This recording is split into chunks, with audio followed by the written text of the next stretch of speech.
athletes. These are nervous moments for all athletes in any competition anywhere in the world. You've done all the training, you've worked so hard, and now the event's about to begin.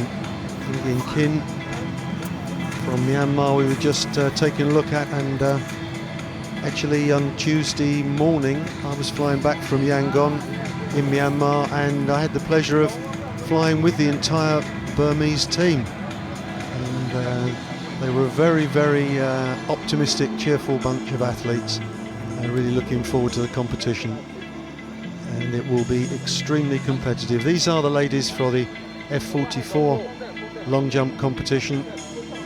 Once again now looking at Huynh Thi Toi. Two Vietnamese competitors in this event. Lai Thi Ngoc Han is the lady in front with the ponytail, and Huynh is the lady at the back with her hair up in a bun. She's just poking her teammate, telling her to pay attention. Athletes in all events everywhere tend to focus on what they're going to do rather than what's going on around them.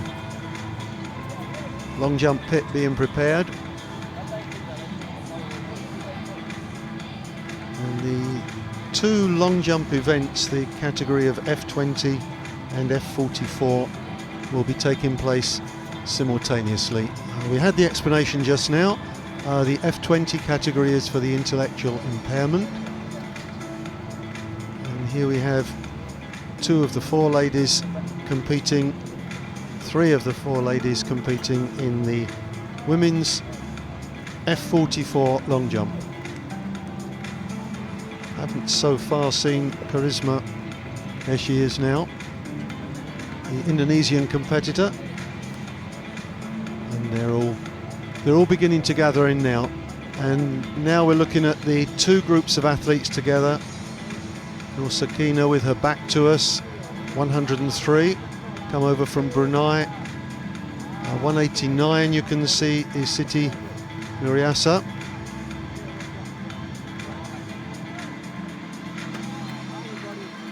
And the girls, of course, as with all athletics competitions, they're good friends beforehand, fierce competitors once the contest has started. 192, Nani Shahira from Malaysia. And these girls will be competing, probably take an hour and a half or so. There's a total of 9 athletes competing.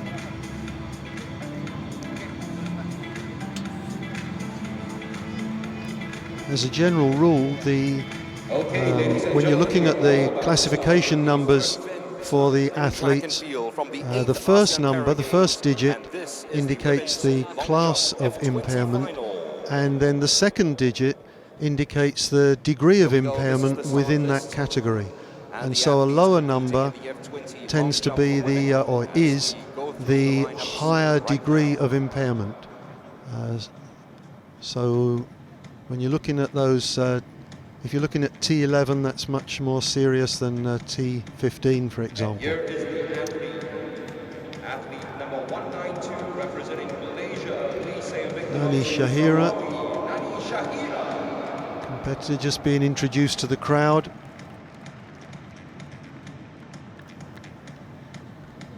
She's just 19 years of age.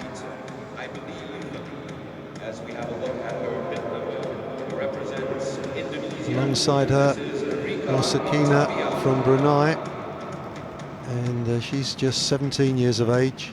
Representing Brunei. So looks very apprehensive there. Third competitor, number 189, Siti Nuriasa, and she's another one of the younger crowd. She's 26 years of age.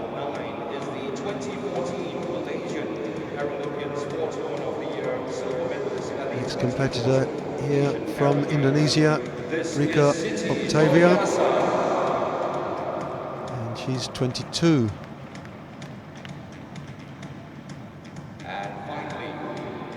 Looks happy, smiling, confident. A baseball cap worn back to front. Is the Asian Para Games champion. She's representing Malaysia, and she is Siti Nur Radia. the final competitor Ladies and gentlemen, in the once women's again, long that's jump the view in for the category women's F20. long jump, F20. Number Let's give the 188, athletes Siti a big round of Noor Radia. applause.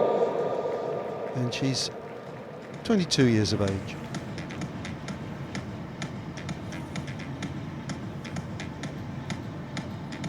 So in that category we have 3 competitors from Malaysia, 1 from Indonesia and 1 from Brunei.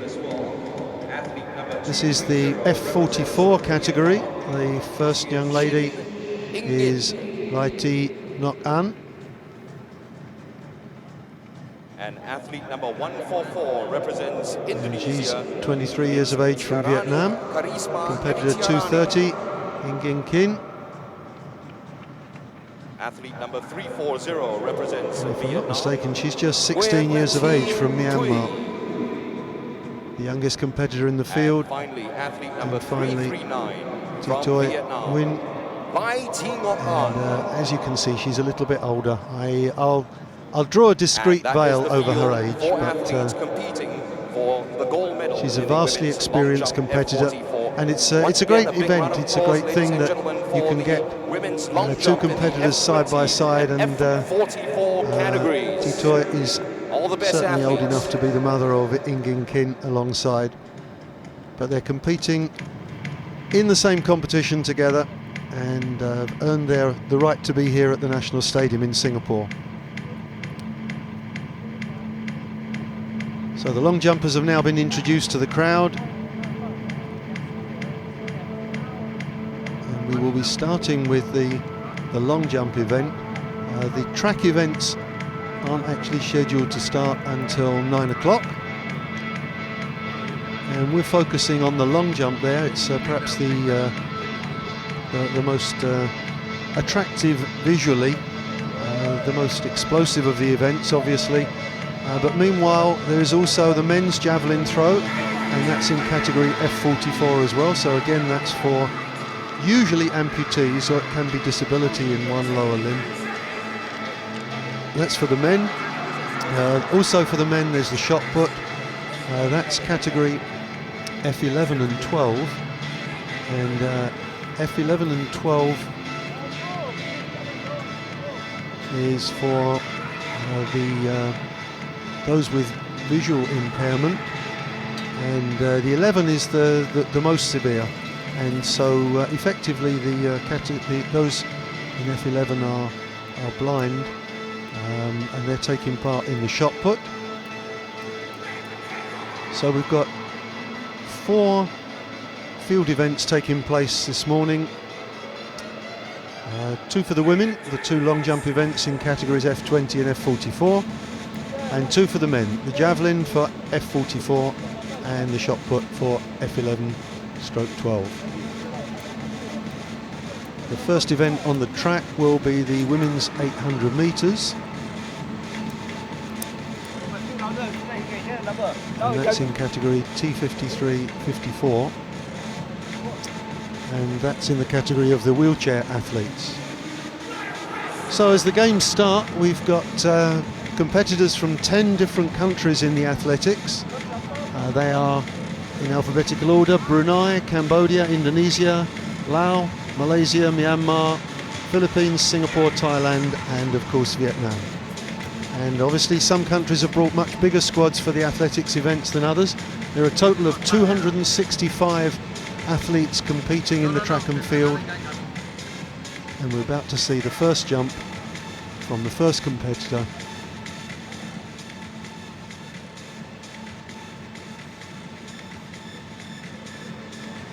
Last deep taking of the breath. And with your first jump, you always want to get a valid jump in. You don't want to get a red flag on your very first jump. Great tension here. Gone over this so many times. It's all about routine. All about routine.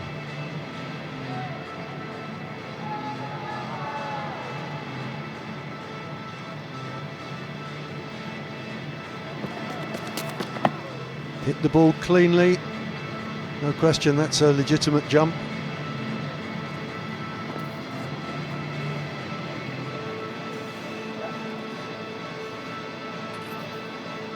And that's a sigh of relief. Get your first jump on the board.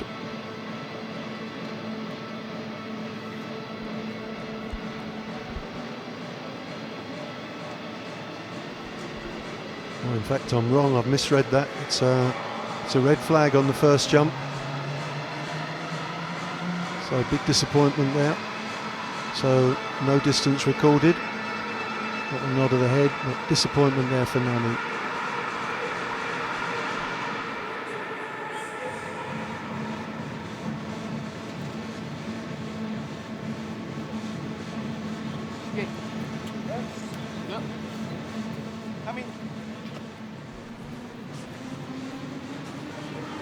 I understand she prefers to go by the name Nani rather than the full name, which suits me just fine. That's mine.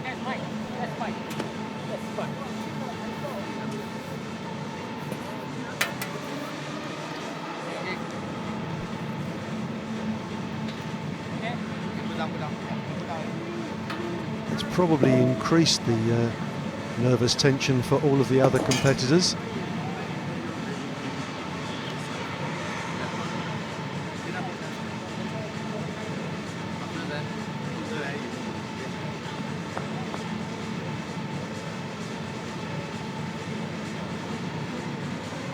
Now we switch to F44.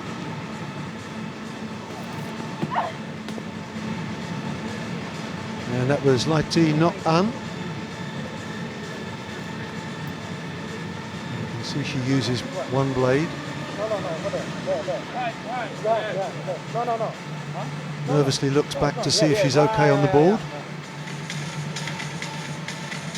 That red flag waving dangerously there.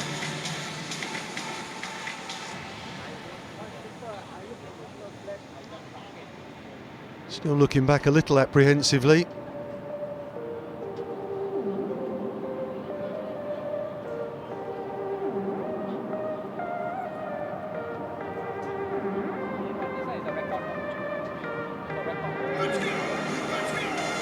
Some confusion there for a moment over who the athlete was, but in the end we got it right.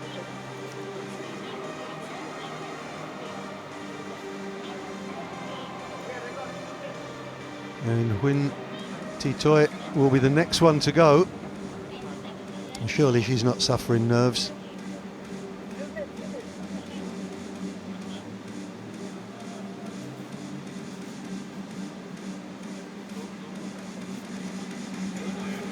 Ready to go. 51 years of age.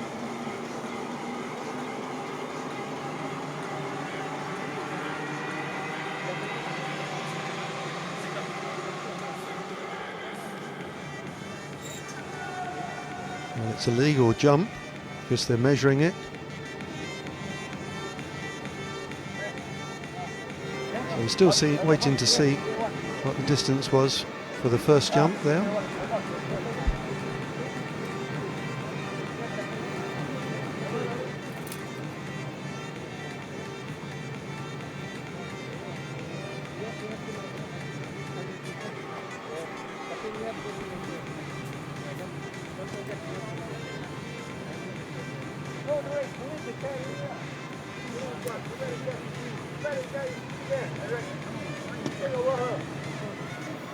Two Vietnamese competitors just having a little chat together.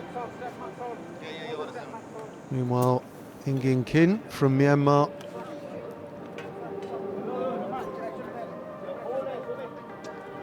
no fellow countrymen to talk to. And the pit's being prepared for the next jump.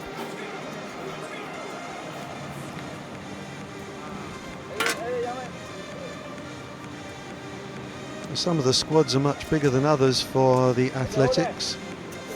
Laos have brought just 4 athletes, whereas at the other end of the spectrum, Thailand have got 56 athletes competing. And we're almost ready for competitor 103, Nosakina Sikin. Remember, this is in the F20 category.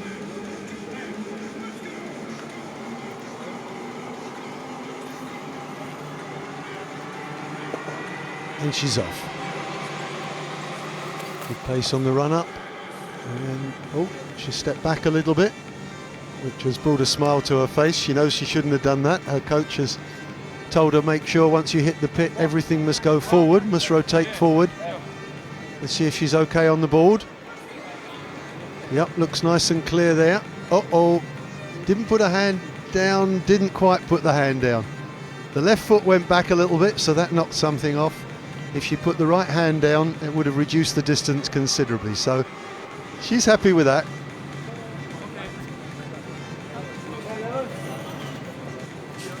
No Sakina Seekin. Just 17 years of age, and looks as if she's really enjoying her time in Singapore.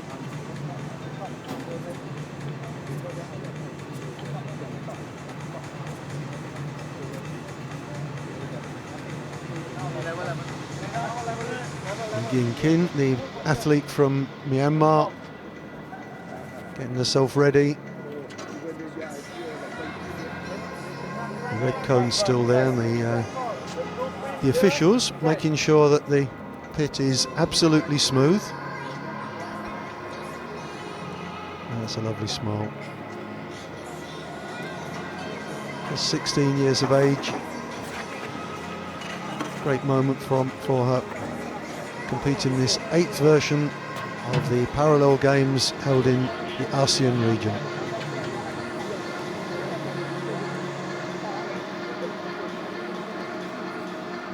Myanmar haven't got a big squad in the athletics, they've just got 15 competitors. All set. Lost her rhythm a little bit just as she approached the board. She'll be a bit disappointed with that jump, I think. Was going quite nicely through the first half of the run-up, but then towards the end just lost her shape a little bit, and in the end she took off well back on the board, so that cost her some distance. But she's got a legal jump in, that's the important thing.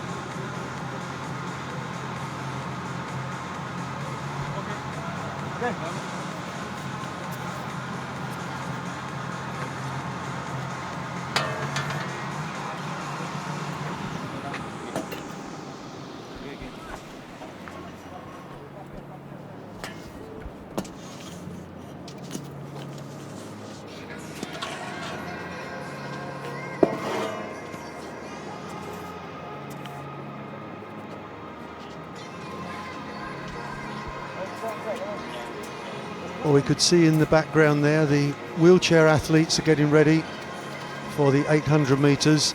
Meanwhile, on the long jump runway,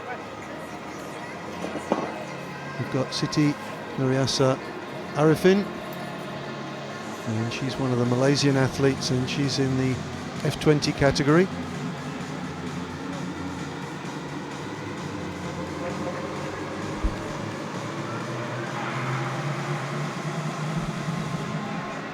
Okay, well, she's a very rangy athlete. I think she might have been a bit long on the board there. It's a good jump, good distance, no question. But I think she may have overstepped the board. Let's take a look at that again. Well, it's going to be close, but no question at all, she gets good height. She's a very rangy athlete. Good speed on the runway.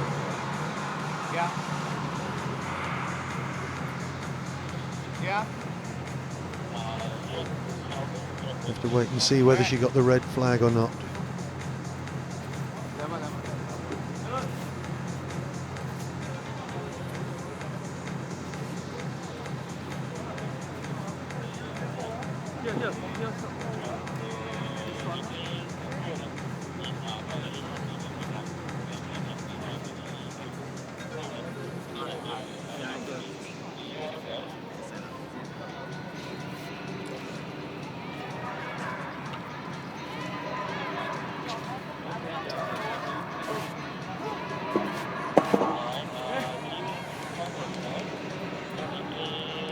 Well, I think this is the crowd favourite, the one that we've been waiting for. Win Ti Toi, just about to take her first jump.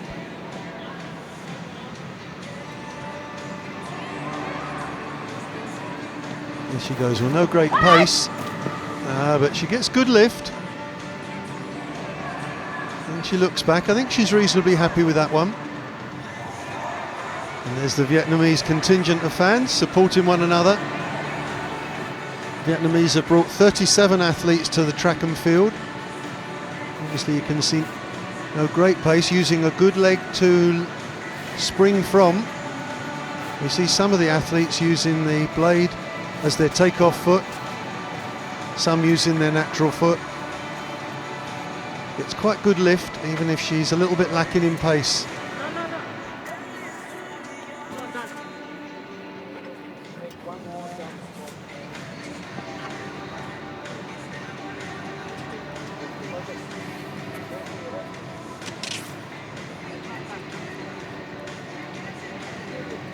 Competitor on the runway now is Rika Octavia from Indonesia.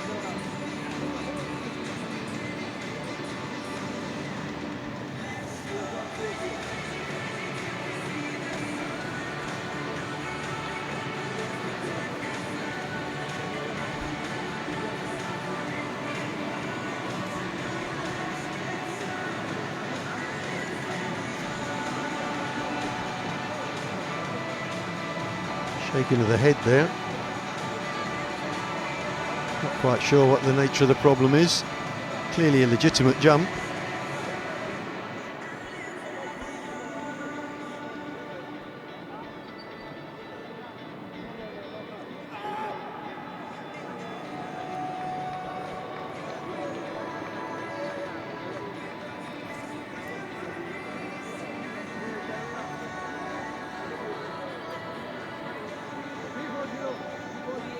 Looks in very good condition there, the strapping on the right leg.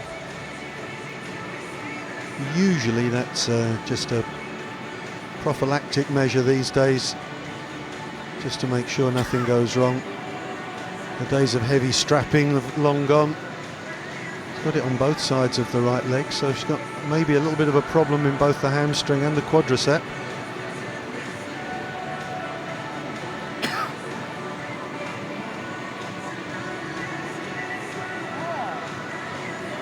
Two Vietnamese jumpers are being spoken to in fairly serious tones.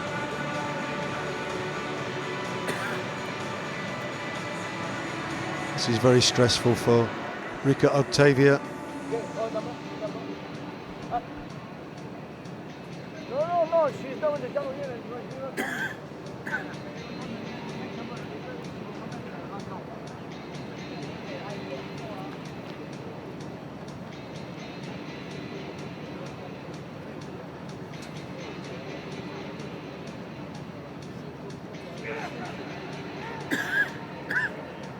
Moving on to the track events, we will start with the women's 800 meter T53 and 54 finals. The lane allocation is on the screen. In lane 3, representing Thailand,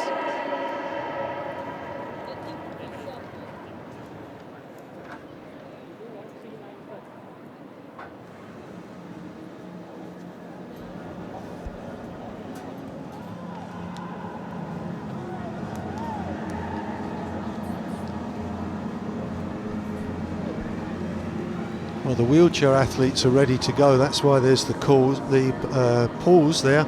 This is the women's 800 metres, and in lane 3 we have Sekretop Pranaya, lane 4 Tumason Gungun, lane 5 Tpat Chachotakon, and in lane 6 Sritong Chinet. So we've got 4 athletes, all from Thailand, in this event. It's the 800 metres, so I'm sure I don't need to tell anybody that's 2 laps of the track. The first 100 metres I think will be run in lanes. T54 is for wheelchair track athletes who have full function in their body with moderate or high level impairment affecting the legs or the loss of limbs. All generate power through the full range of body and arm movement. The legs play no part in racing.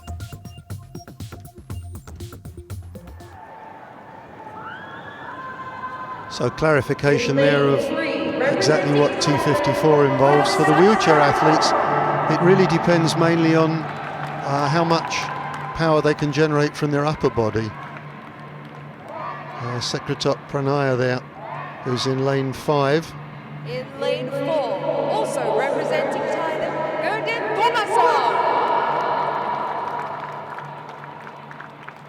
Sorry, I got those the wrong way around. Secretop is in lane 3.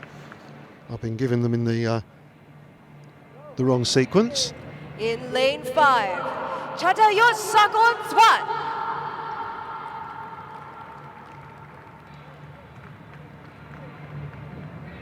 Chatyotsakon And in in lane lane 6, 5 and also in lane representing 6. Thailand, Sritong China. And there we are, Sritong Chainet. These are your athletes Oldest for the competitor is in lane 4. Tumason. He's 43 years of age, born on the 1st of January, a New Year's baby. The youngest in the field is in lane 5, Chatyotsakon, and she's 34 years of age. So the first of the wheelchair races.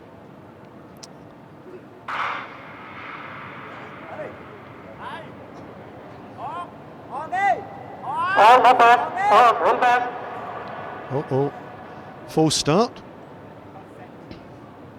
The starting instructions are all going to be given in English. Nerves playing a part there.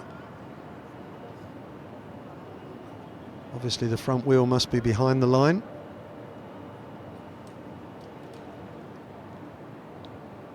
And I think the regulation is that the whole of the front wheel must be behind the line, so it's not the bottom of the wheel that has to go up against the line.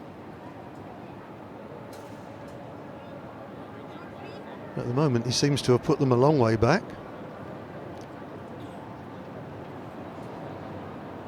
To be honest, over 800 metres, a matter of a few centimetres doesn't make a lot of difference. They just roll forward to the starting point. Well, I don't think everybody heard the gun go very well there, but quite clearly you can see Tumason in lane 4 is making the early running and has got off to a good start.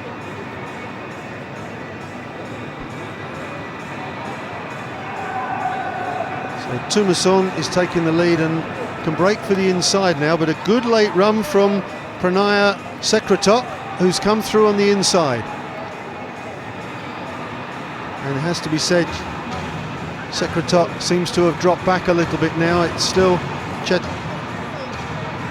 Secretop who's going well in lane 3, or from lane 3. It's Secretop Pranaya, but they're all in close contention. 300 metres done. Just a quick nervous look behind, and they need to take a little bit of a breather. It's very, very strenuous on the upper body, this continuous push. In the first lap in 1 minute 6 seconds, and it's down to a 3-woman race now. It's still Secretop Pranaya just in front, but the other 2 girls are making their move, and in fact it's Chatyotsakon who's taken the lead now, and she's being followed by Sritong Chainet. They're going Tumason left at the back, and it's 3 in very close contention. Well, it's anybody's race from here.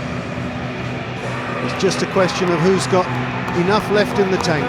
So the sprint begins. The sprint begins, and it's Chatyotsakon, and it looks like she's being overtaken by Sritong Chainet. Sritong Chainet has taken the lead. Sritong Chainet is just in the front, but coming with a late burst, and the last minute winning from Secretop Pranaya in 2 minutes 9.39 seconds. Track and field at the 8th ASEAN Para Games. Let's give the athletes a big round of applause. Well, that couldn't have been closer at the finish. The girls absolutely exhausted, and what a great race to get the track events underway.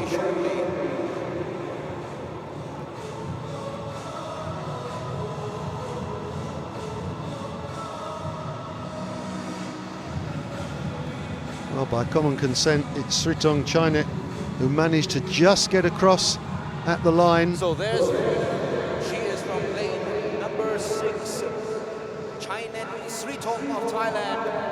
The first track So the first gold medal at the 8th ASEAN Para Games. Congratulations, Thailand. First gold medal of the 8th edition of the ASEAN Para Games goes to Thailand, and they will be expecting to win plenty of medals. We'll give you an update for women's long jump as well as the field events that are happening. It was a very uneven start, obviously, but what a close finish. The girls absolutely giving everything, and a super late run for the line. Well, Sekretok Pranaya just coming up short at the finish. In the long jump arena,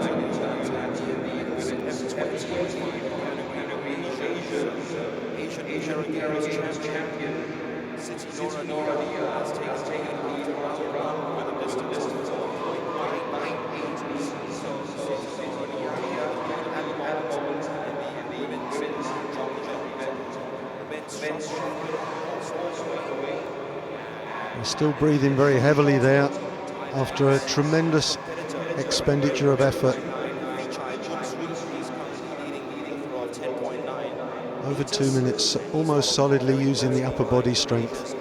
Makes a huge demand on the athletes.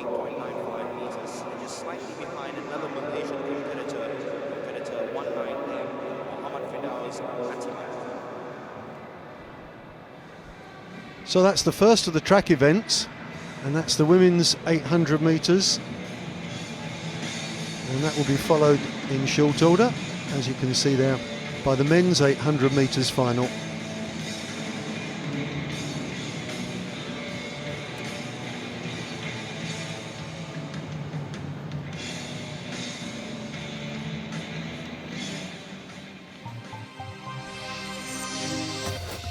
T53 is for wheelchair track athletes who have a high degree of impairment affecting the mid-trunk and legs.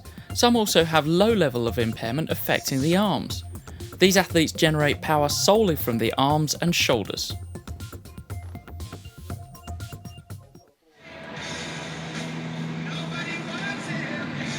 So here are the competitors for the men's 800 metres. Games record set, and it was set by competitor Kiratana 171.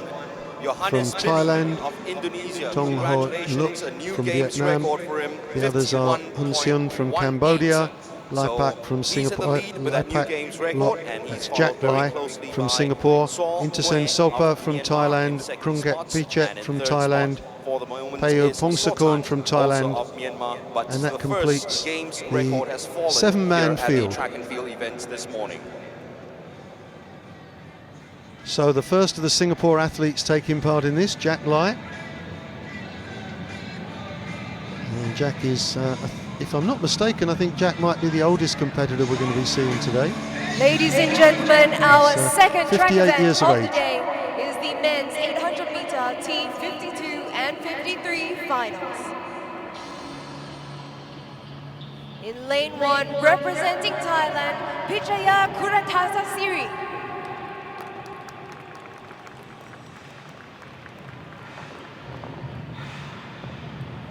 In lane 2, representing Vietnam, Luk Dong Ho.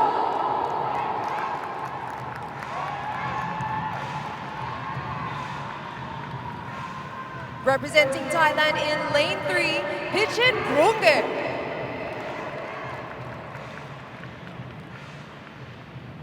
In lane 4, representing Cambodia, Hun Seon.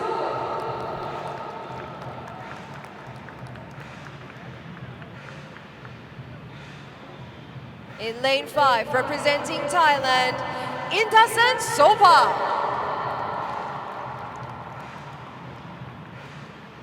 Representing Singapore in lane 6, Lai Pak Lok Jack.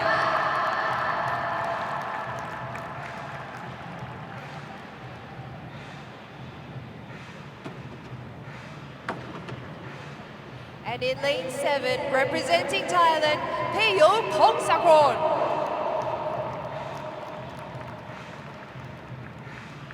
These are your athletes for the men's 800-meter T52 and 53 finals.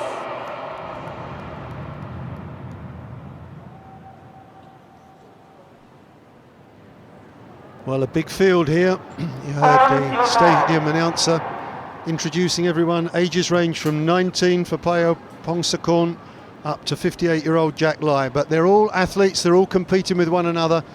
And as you heard on that description of the category, it's really about shoulders and arms here. Because of the impairment reaches up into the trunk, they don't generate much effort from the trunk, the body, and so it's all arms and shoulders. And that puts a prodigious strain on the body.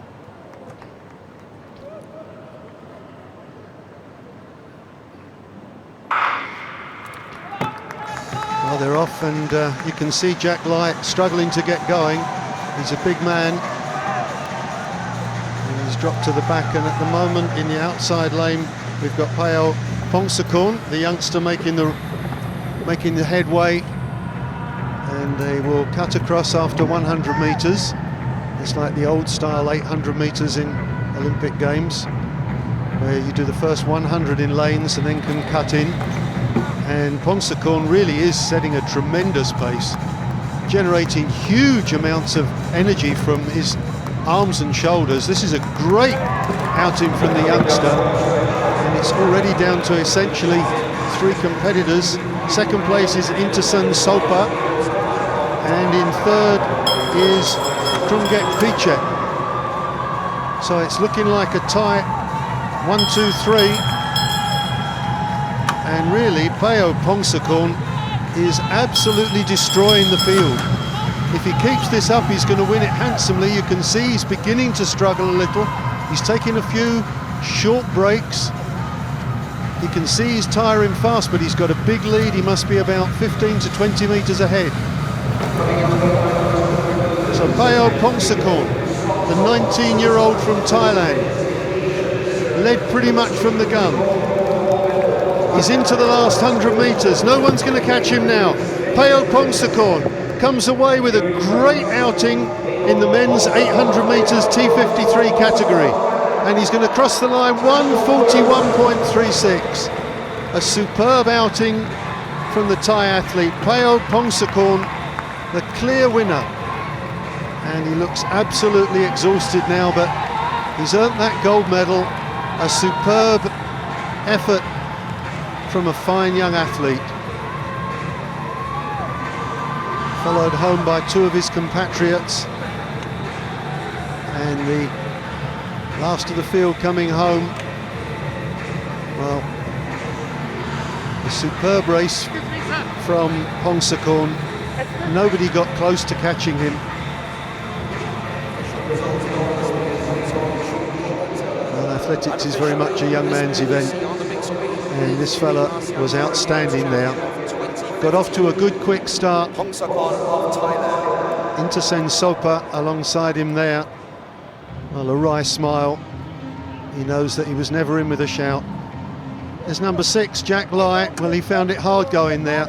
Struggled at the start. He's a big man. He's a fair bit older than the rest, but he's earned his place on the starting lineup, and he's competed in the 8th ASEAN Para Games. You can see Jack Lai struggled to get away, but Peyo Pongsakorn out in lane 7 was flying from the outset.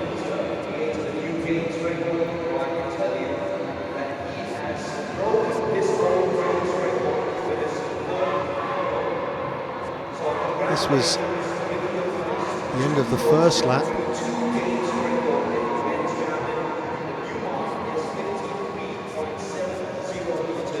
Here we have Peyo Pongsakorn. Great technique. By this stage he was struggling a little bit, But he knew he had the race won, just had to get to the line, taking a little bit longer and then resting at the finish. Superb effort from the young man. Second place, Intasen Sopa. Third place, Krongket Pichet.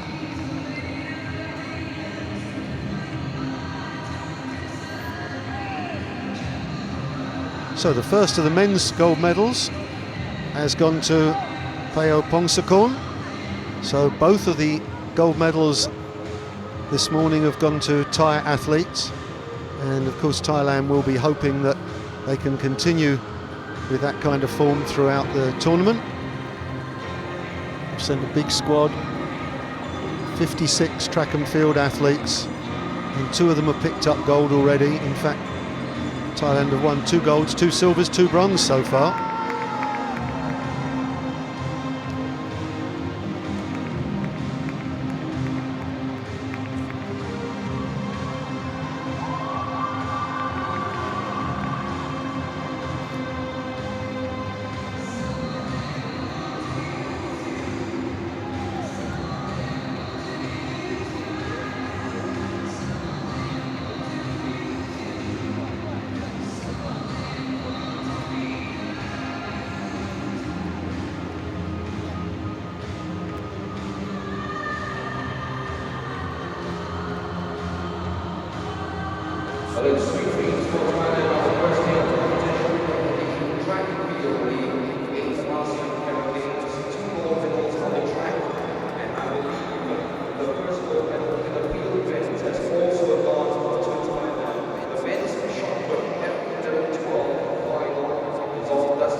So their confirmation of the result from the men's 800 metres. Pheo Pongsakorn, the winner, 141.26. Krongket Pichet was indeed second in 143.61. And Sopa Intasen, 147.22. Seung Hyun came fourth. Kuratana Siri Pichaya fifth. Jack Lai sixth, and Tong Ho Lok came in seventh place. 6'8", and not too far behind is Chin Ingin from Myanmar. Well, that's the 2 800 metres finals been competed for, and the prize presentation for those 2 events will take place a little bit later on this morning at 10 o'clock for the ladies and 10 past 10 for the gentlemen. Before those 2 prize presentations, we've got 3 heats of the men's 100 metres in the T11 category. That's the for the visually impaired.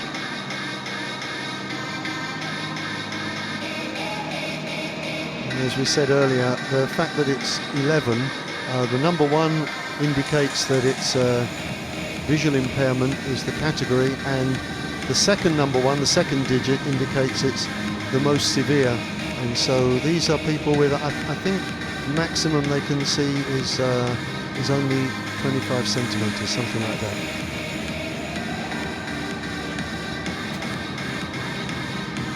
So these athletes will normally have somebody running with them to whom they are attached, and so it's difficult to have huge numbers, and so heats will be taking place with just a few competitors in each event.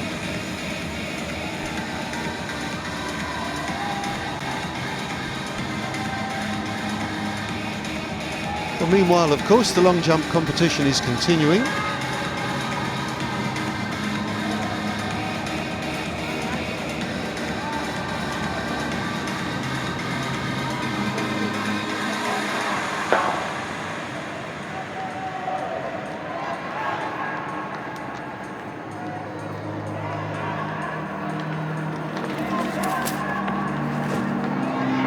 And that's the delightful Nosakina Sikin. Doesn't get great height, but gets decent speed down the runway.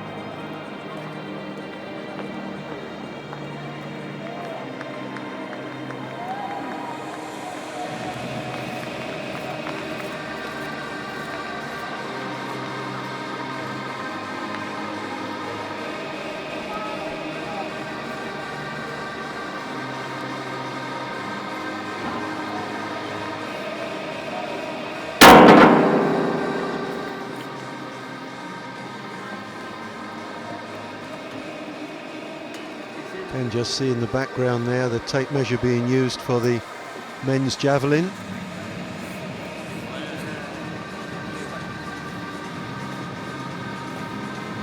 So here are the results of the F20 final.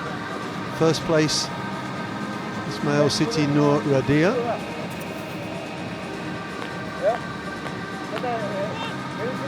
Second place, Octavia Rika from Indonesia.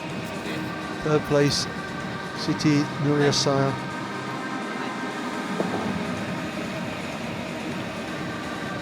Who I'm told likes to be called Yasa. So I'm quite happy to go with that. So a bronze medal there for Yasa of Malaysia. So the winner is Siti Nur Radia Ismail from Malaysia. She gets the gold. In second place, Indonesia's first medal, Rika Octavia getting the silver, and Yasa from Malaysia getting the bronze. So that's the women's long jump, the F20 category. We can see that in the F44 category, competitors haven't quite finished. Once again, we're seeing Ingin Kin from Myanmar.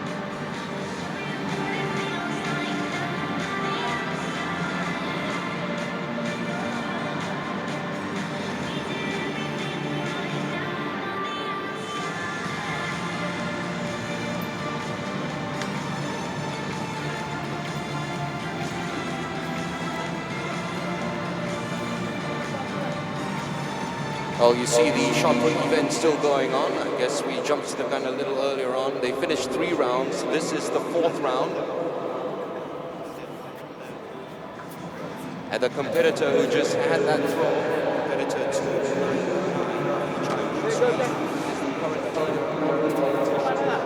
I think I was mistaken there. That's not the final standings for the long jump. That's the standings after 3 rounds. This is Yasa about to take her next jump. So I'd already awarded her the bronze medal. I'm afraid she's still going to have to go on and win that. Very good rangy athlete. Quick, I think she's overstepped there. You can see the red flag go up. It's a shame because it was a good jump. She had good pace, good lift, but was well over the board at the start. Red flag went up instantly. That wasn't a hard one to call at all.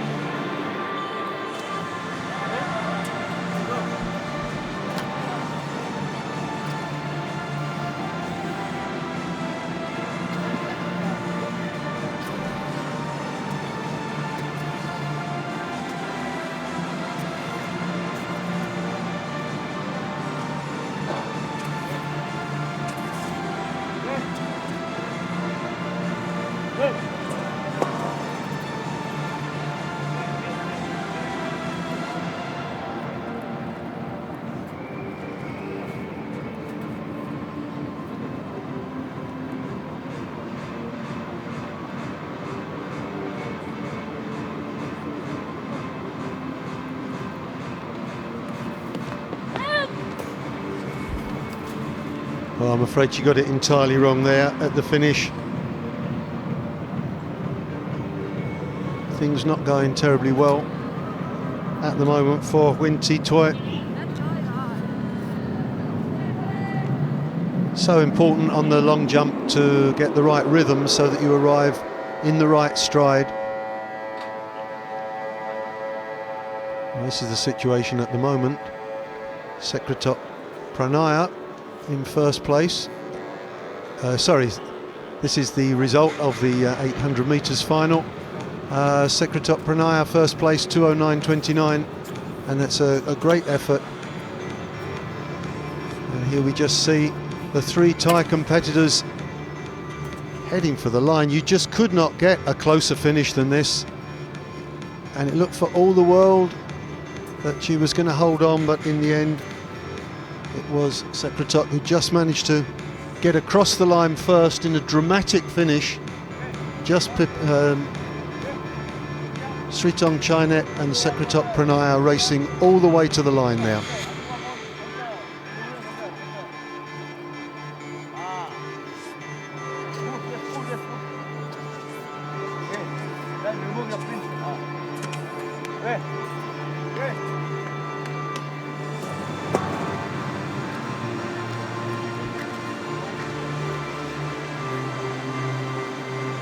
Back at the long jump, Rika Octavia, Indonesian athlete.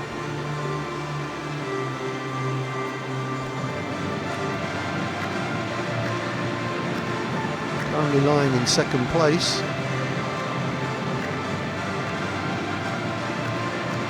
As she goes, high stepping, get the rhythm going. Grits the teeth. She gets very good lift. Not the quickest on the runway, but she really does have spring, generates a lot of power from the trunk. The glutes, powerful legs, good jump. Nervously looks across as they're doing the measuring.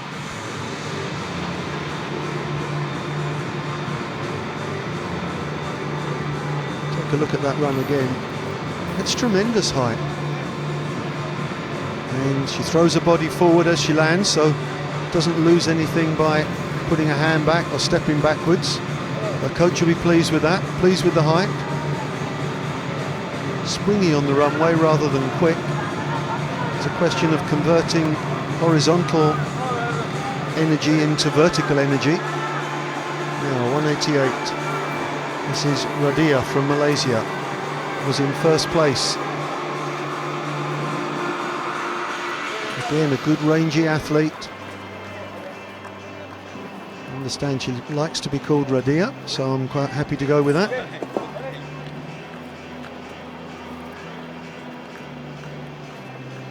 She's at her mark, needs to get the rhythm right. Steady to begin with, good pace. Bit quicker on the runway, she's quicker, but doesn't get the same height as Rika Octavia, and it looks like she's a bit disappointed with that. A little bit of a flat jump.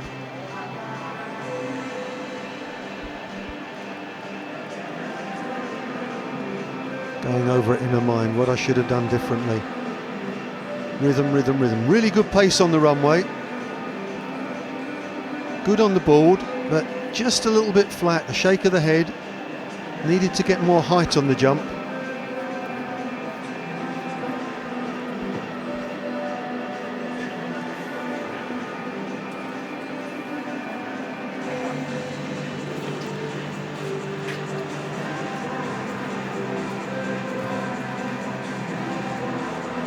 So just a reminder, we have 5 competitors in this F20 long jump. Nursakina Sikin from Brunei, Rika Octavia from Indonesia, Nani from Malaysia, Radia from Malaysia, and Yasa from Malaysia. So 3 Malaysians, 1 from Indonesia and 1 from Brunei. The official results for the women's 800 meter T53 and 54 finals. Coach just talking it through there. It's the lift. Got to get more lift. So this is Nani. Representing Thailand, Pranaya Secretop. Coming in second, Bouncy runner. And she gets decent height there. Again, we're tending to see that the girls are either fairly quick and a little bit flat, or not quite so quick but get good height. If you put the two together, you've got the gold medal. Of the women's 800 meter T53 and 54 finals.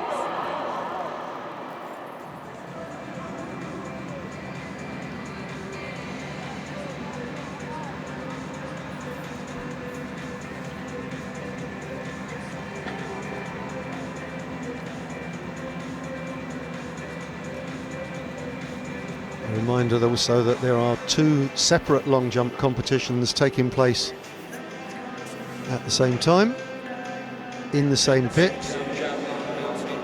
The other event is the F44, and there are 4 competitors in that: Charisma Evi Tiarani, Ingin Kin, Laiti Ngok Ang and Huyn Thi Toi. The last two from Vietnam, Ingin Kin from Myanmar and Charisma is from Indonesia. And so you've got 9 girls competing at the same time, and that gives a little bit more atmosphere to the event. They like to have a big enough field so that there's a decent gap between each jump, otherwise you go bang, bang, bang and it's all over. So the much shorter run up there. That one from Laiti Ngok Ang, fairly short run, not especially explosive.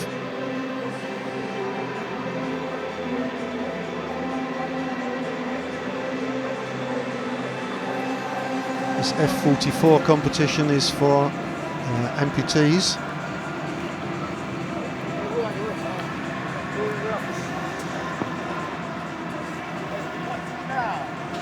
Featuring some of the youngest competitors in the tournament. Charisma is just 16 years of age, as is Ingin Kin.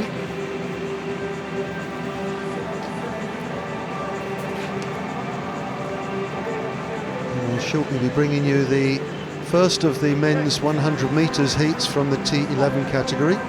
There'll be 3 heats in total.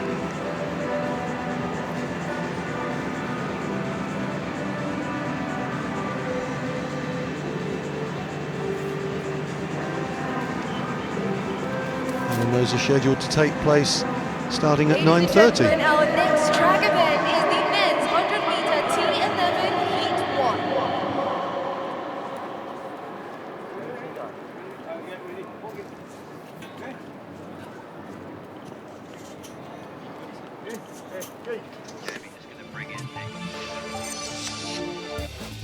T11 is for track athletes with a near total visual impairment. Some can make out an object at 25 centimetres, but all compete in blacked out glasses with a sighted guide.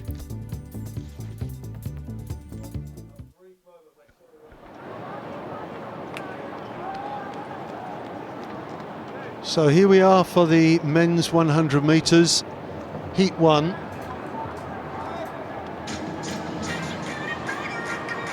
And these being the blind athletes, they have somebody connected with them so that they can run together.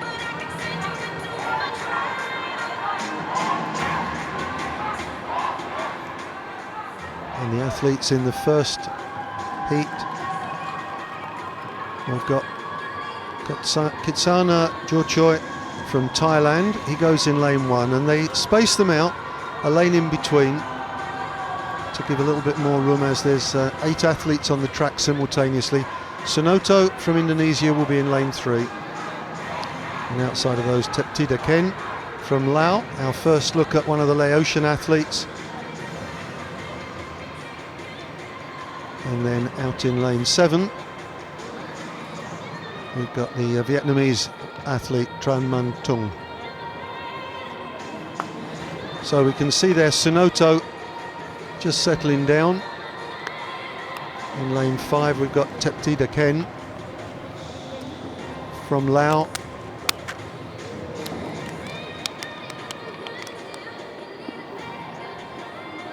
Competitor number 184 getting set there. And of course the amount of skill required to have simultaneously a sighted athlete and a blind athlete going off and running in even time is really truly remarkable. Well, I'm delighted to say that I've been joined by one of my colleagues, Nick Atling, here, and Nick's going to come in and join me for some of the athletics before he goes off to do his badminton for the day. Nick, welcome on board, and we've got the T11 100 metres, Here 3 are heats your of this lane for the blind assignments. athletes. Thanks very much, Jamie. It's good to be here. Nice to watch these athletes performing. And I pick up on your point about the coordination. There must be an awful lot of practice that goes on between the two of them, and understanding that develops over the weeks and the months. And this is the point where it comes to fruition. In lane 1, representing Thailand and 2010 Asian Para Games gold medalist, Kitsana Georgie.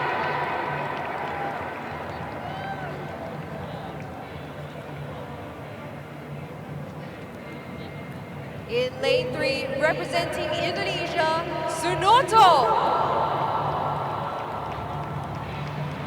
And in lane 7, representing Laos, Ken Thapedia.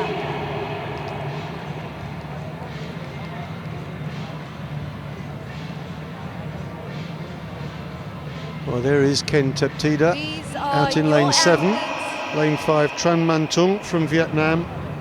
Lane 3, Sunoto. And probably the favourite from this heat, Kitsana Georgie from Thailand. He's running on the inside.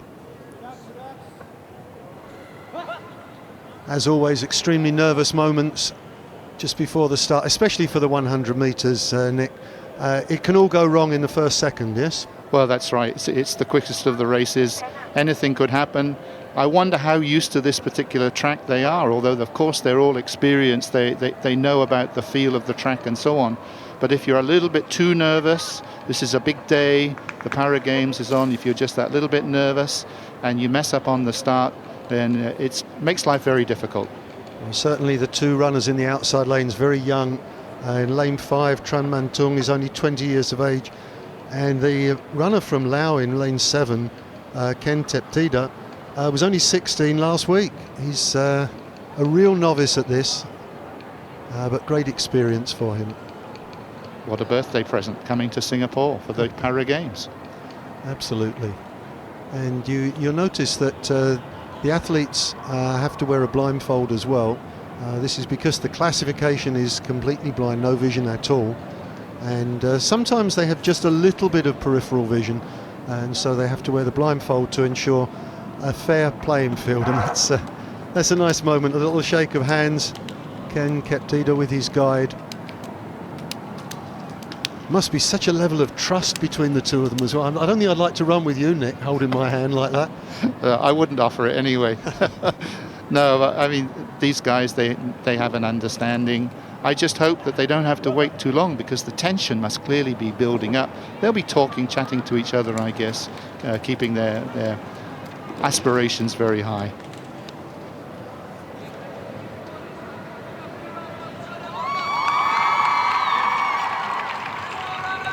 Well, as we've seen all morning, the stadium has to be absolutely right, everything in place. The athletes, of course, always their inclination is to get ready too early. The nerves, the tension, the adrenaline, everything comes too quickly, and they just need to settle down. They need to calm, relax. The start's so important in all sprint events.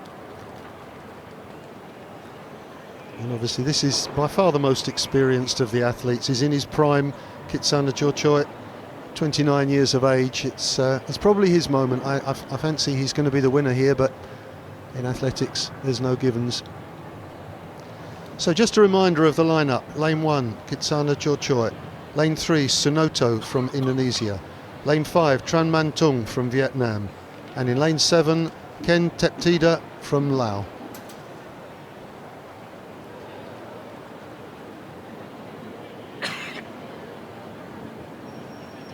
I can think of one other factor that might be affecting them now, and that is they'll be very sensitive to sounds, and they don't want distractions. They've got to be purely focused on a sound that they can recognize. And the longer they wait, I feel sorry for them really, the longer they wait, the more the tension builds. Absolutely. And you've got to admire the guys who act as their guides as well, who have to do all that training, all the work with them, and they don't even get a mention. I don't even know their names, but they're kind of unsung heroes of this. It must be a glorious kinship between two athletes performing like this together. And I'm sure they feel a huge responsibility too, because they can't mess up, they can't trip over their partner. It's truly teamwork. It's like a marriage almost. That's asking for trouble, Nick, describing it as being like a marriage, but I know what you mean. Hopefully it's a good marriage. But this is agony, isn't it, standing there for so long. You notice that they don't actually use blocks for the start. I think that would be too complicated with the guide as well. It's nice to see some of the schools have turned out to support the athletes. If you get a chance, you should come down to the stadium. A magnificent stadium, and it's a magnificent event. The 8th running of the Para Games in the ASEAN region. It's an event that's just growing each time it's held. It's about every 2 years. It's slightly longer sometimes, slightly shorter, but has more athletes, more events, and these parallel games all around the world are growing in popularity. Just a closer look at the Vietnamese competitor there, Tran Man Tung. He's decided that he's not going to stand around any longer. Looks very relaxed, leg crossed, arms folded, but his heart probably up at about 130, 140 at least at the moment. Yes, he's staying cool for sure. At least he's trying to give that impression to the fans who are coming in, which is very nice to see. You know, walking around some of the facilities yesterday, I'm sure it's been a big eye-opener for our foreign visitors. Everything's so well laid out, and to use this Sports Hub Stadium as well will be a real treat for all the athletes.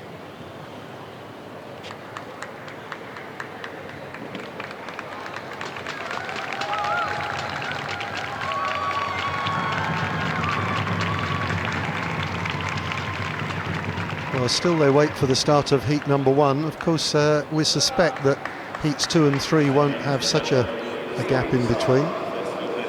Once the heats start, they tend to flow. We've got these 3 heats, and then we've got the prize presentations for the winners of the 800 metres events. The ladies in the T53-54 category, and the men in the T52-53 category, the wheelchair athletes. And certainly we had a great performance in the men's event. A remarkable effort from Peo Pongsakorn. And the women's, well, what a great race that was. Couldn't have been closer. Once again, the camera lingering on Sunoto, the Indonesian competitor. I think it's quite likely that the race in this event might be between 1 and 3. Stadium announcer asking for quiet, which, as Nick pointed out, is so important for blind athletes. Sound is of paramount importance. That nervous wait for the gun.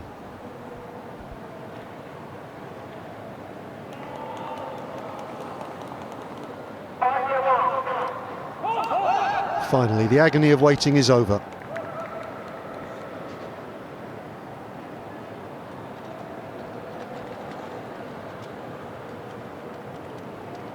Well, it's interesting to see the protocol here and how carefully they have to set everything up, make sure fingers are behind the lines, checking very, very stringent.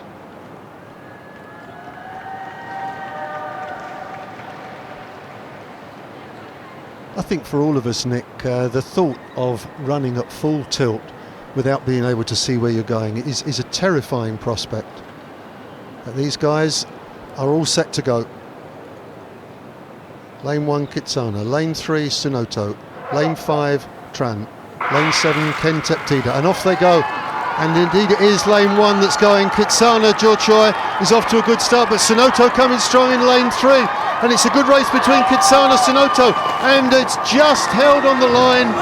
Kitsana Jorchoi from Sonoto, but what a good run in lane 5 from Tran Man Tung, who came very close to splitting the pre-race favourites. And in fourth place, the youngster Ken Teptida, here for the experience, but a great run from the favourite Kitsana Jorchoi, but pushed all the way by Sonoto. And a great time too, cutting underneath 12 seconds. A little bit of a bump early on I saw, but I think after that they were just coordinated so well, particularly in lane 1.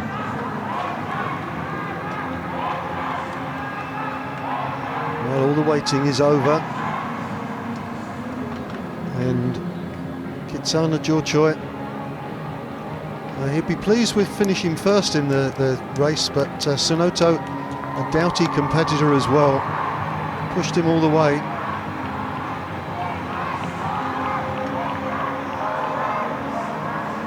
You can just imagine now a sense of relief that they've got through, they've done it, they're underway, they've broken the ice, so to speak. Now they can relax and get on with the other races. Here we go again.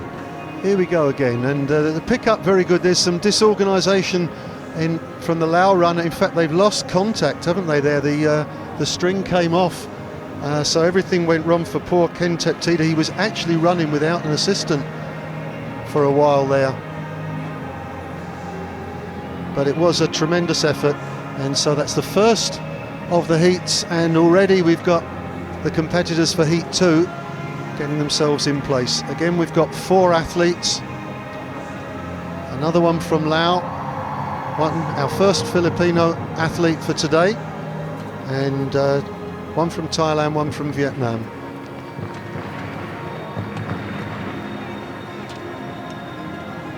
Looks like they're just waiting for confirmation of the times and the places.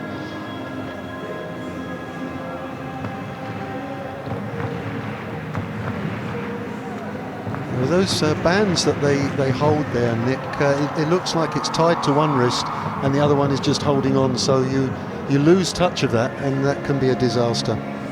I guess this is the problem. If one of you just gets away a little bit too sharpish, the pull on the handle, that's going to be enough to dislodge it.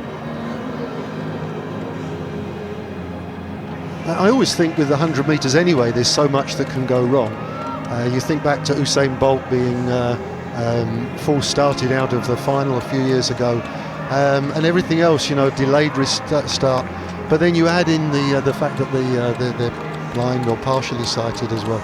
It must be the most stressful event of all. We saw the 800 metres with the wheelchair athletes earlier, and okay, if you didn't get a great start, there's plenty of time to make it up. But over 100 metres, you're right. The timing's 12 seconds or so. It's quick. So here are the runners for the second heat. In lane 1, Nok Hiep Huynh, that's the Vietnamese competitor. Jakit Puntong is from Thailand in lane 3. Bumpet Teptida from Laos is in lane 5, and Evaristo Carbonell from the Philippines in lane 7. Again, we've got quite a range of ages here. The youngest competitor this time around is Teptida Bumpet. Once again, the Laotian. We're taking a look there at Huynh Nok Hiep. He's 21 years of age.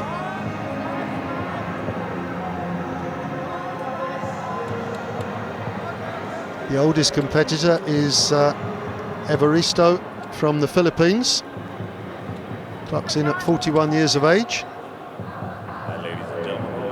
That's Puntong Jakit from Thailand. And I think we've already seen enough this morning to suggest that the Thais have got a very, very strong squad here indeed. That's Teptida Bumpet, the Laotian athlete. He's just 20 years of age. I think Lao have only brought 4 athletes with them, and it's quite clear they brought youngsters to gain experience. And it's great to see them here. Ladies and gentlemen, we will be moving on to the second heat of the men's 100-meter T11. So we'll have the stadium announcer introduce the athletes.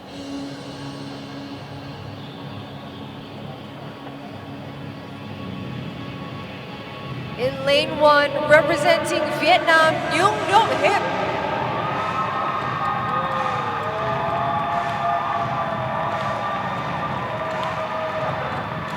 In lane 3, representing Thailand and Asia Paragames 2010 bronze medalist, Jacket Puntong.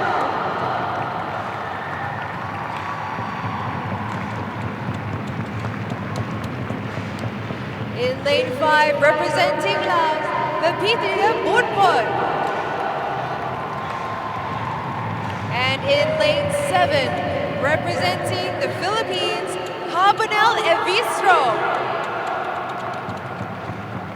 These are your athletes. Well, as you can see, unfortunately, the athlete from the Philippines, Carbonel Evaristo, has had to scratch, so we only have 3 competitors. Lane 1, Quinn Ngoc Hiep from Vietnam. Lane 3, Jacket Puntong from Thailand. And in lane 5, Bumpet Teptida.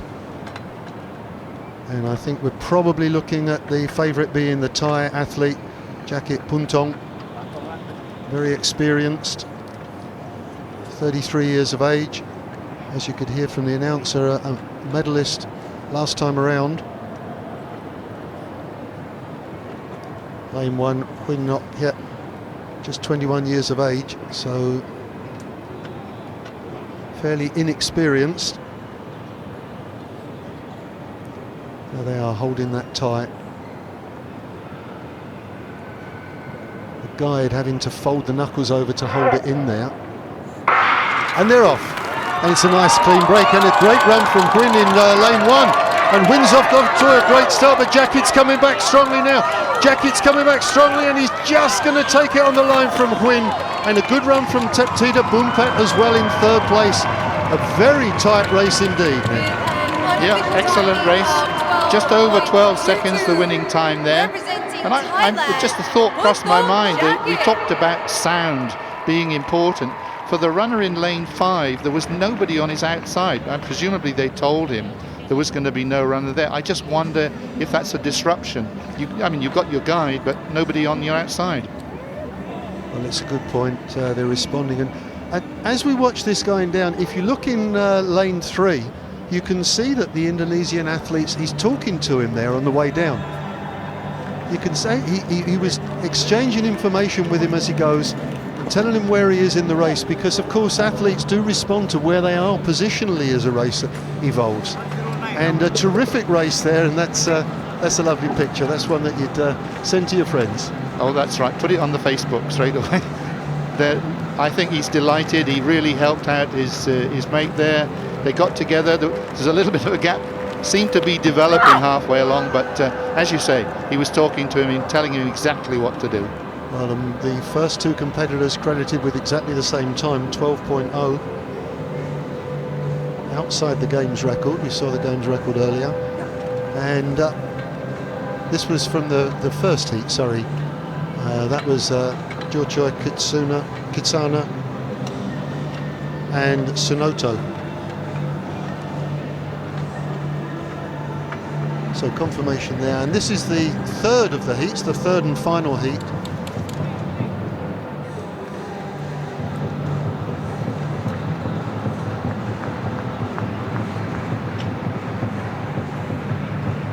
So once again we have a tie in lane 1, Watbok Pirapon. Lane 3, Latdavon Say, another of the Laotians. And from Indonesia in lane 5, Abdul Halim Dalimunte. And that's our look at the 3rd of the Laotian athletes. And well, he's not much older than the others, he's just 18 years of age. So this youthful squad, all sprinters. That's our first look at Watbok Pirapon. He's the youngest of the Thai athletes in the 100 metres, just 20 years of age.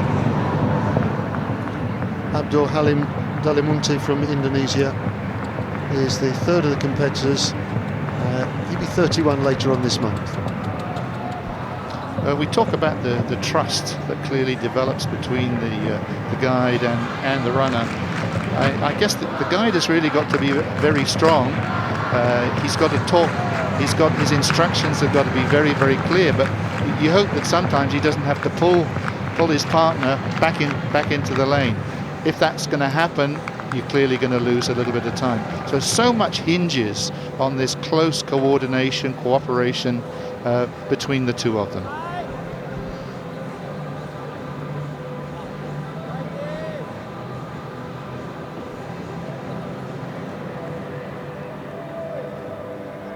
So for the competitors in the second and the third heats, none of that huge wait for the start of the race.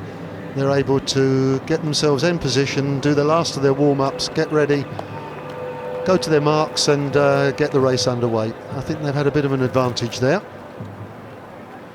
Just caught one of the pairs doing their practice warm-up, and interesting how they have to coordinate arm to arm and leg to leg. If that goes out of sync, then that's crucial as well. In lane 1, representing Thailand, Pirapon Watpa.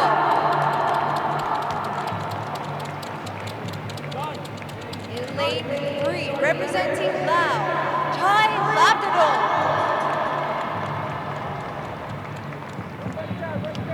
And in lane 5, representing Indonesia, Abdul Halim Dalimunti. Well, the athletes have been introduced. I understand that the last athlete, the Indonesian guy, likes to be called D. Abdul Halim, so I'm quite happy to go with that. So, Tse in lane 3, Pirapon in lane 1, D. Abdul Halim in lane 5. The third of the heats for the men's 100 metres.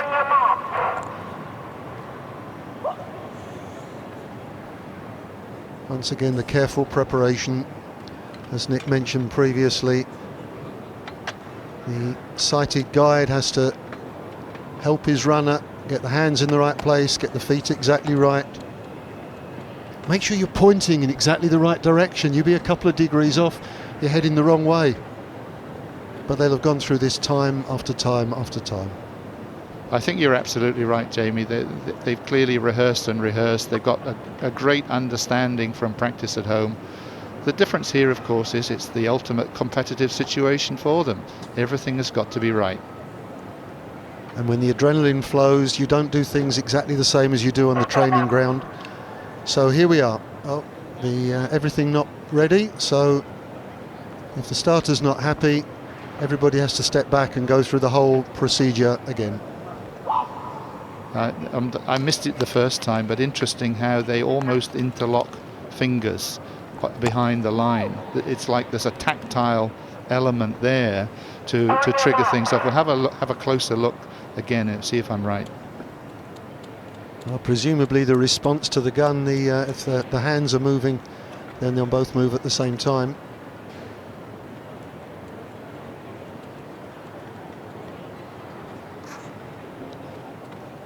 You can see out in lane 5, Abdul Halim, the Indonesian athlete, 30 years of age, the most experience in the field.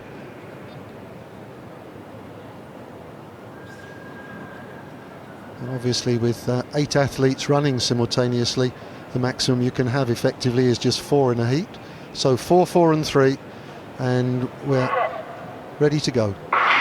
And we're off. And once again, lane 1 has gone well. It's Pirapon, and it's Pirapon from Abdul Halim. Abdul Halim's coming with a great late run. Abdul Halim, I think he's going to get him on the line. Abdul Halim wins first. Pirapon Watbot comes second, and Latdavon Say comes in third for Laos. What great acceleration in the second 50 of the race there.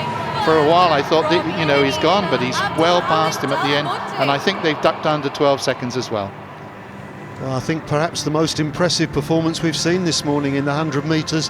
Looks a tremendously strong athlete once he got in his stride. He was so powerful. That short pattering stride early on. He's quite a long rangy athlete. Very good, keeps his form nicely, whereas in lane 1 Pirapon was getting a little bit ragged towards the end there. And you could see Abdul Halim just holding his finger up there, asking if he was number 1 or not. That must be a strange sensation as well, not knowing whether you've come first or not. But a great run from the Indonesian there, and I think that's excellent. The 3 races have been splendid. This is confirmation of the results of Heat 2, which of course was slower than Heat 1. Jacket Puntong coming in 12:26. The results. Vietnamese Nguyen Ngoc Hiet in 12:34. Games record of 52.7 meters from And of course, Indonesia. we know the Billy Philippine Johannes. athlete scratched, and Bumpet Teptida 12:59. Not a bad time at all from the young Laotian. Fascinating watching these three races, and the slight variations, the nuances in technique. Some of them starting behind the blocks with a clenched fist together, some of them interlocking the fingers. They've all got to adapt to what suits them the best, and as we saw in that third heat, that acceleration in the second half of the race was really tremendous. Well, I don't know about you, Nick, I've got the adrenaline flow myself here now. It's lovely. I love athletics, and I think the to see people performing so well is tremendous, and it's great that they're in this lovely national stadium. I think we're yet to discover whether this is a quick track or not, but the way it's been going today, it's looked a good track. The athletes appear to have enjoyed themselves, both the track and field. The long jump has been going on in the background, as of course of the other events which we've not been able to show you. The men's javelin for F44, the men's shot put F11 and 12. We also brought you the 800 metres. That was a straight final both for women and for men, the wheelchair races, and the prize presentation will come very shortly for those two events. Interesting, the motto for the Para Games as well as the Sea Games, celebrating the extraordinary. As you were talking then, Jamie, and the adrenaline was clearly flowing, I was reminded of something years and years ago. The first time I saw a one-legged high jumper back in England at the All England Championships. Really tremendous. You couldn't fault it. Absolutely. And once again, we're looking at Yasa, the Malaysian long jumper. This is in the F20 category.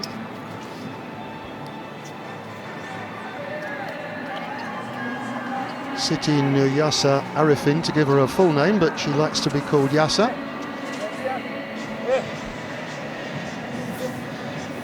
And we've seen before, she's a good rangy athlete.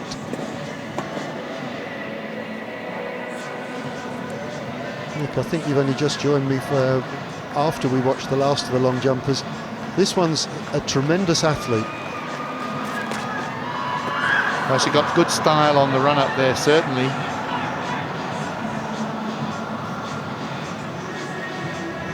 We've seen her a little bit quicker on the runway than she was there. I think she may be getting tired a little bit. Earlier she was a bit quicker and a little bit more lift.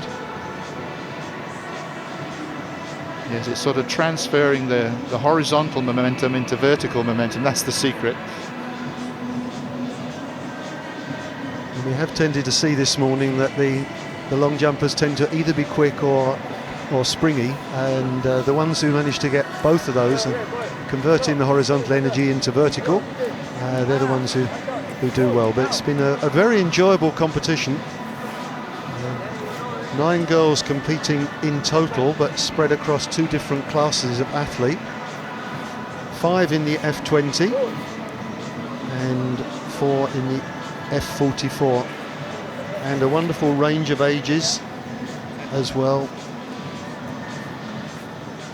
The oldest of the competitors are nearly as old as Nick Applin, 51. Well, I'd love to be 51 again, mate. You and me both.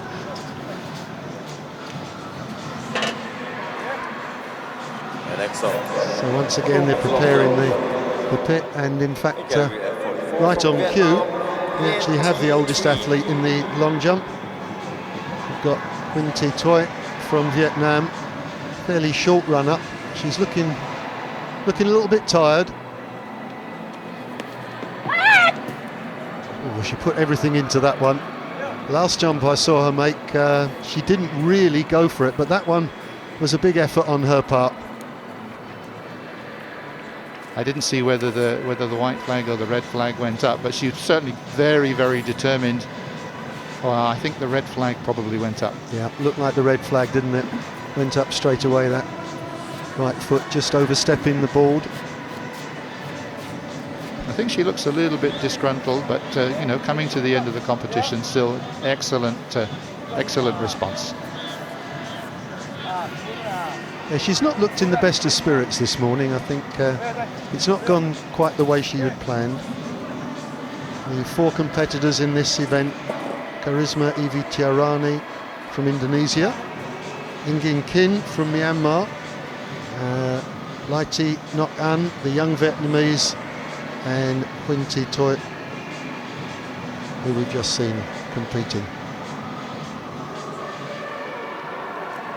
Now this is over in the other event. Now this is a good athlete. This is Rika Octavia of Indonesia, and you're going to like her, Nick. She's a very good athlete indeed.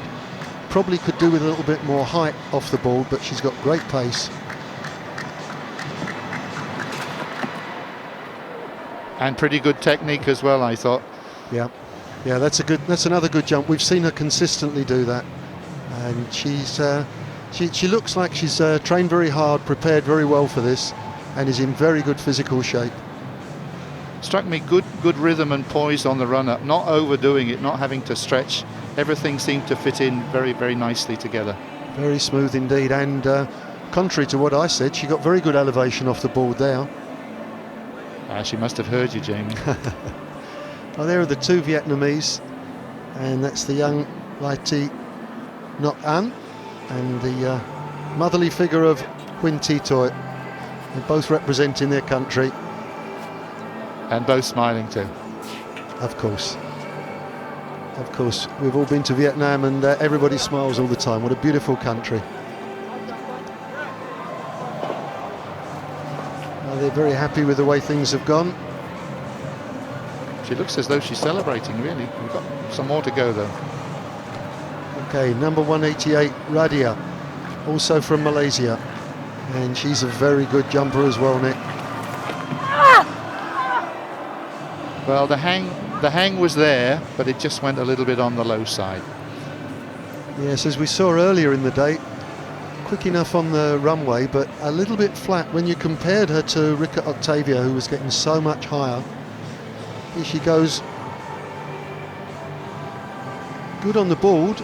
Seemed to make maximum use of the board. No red flag, I don't think, there, but not getting quite the height that she needed. Yeah, she might be a little bit disappointed with that effort.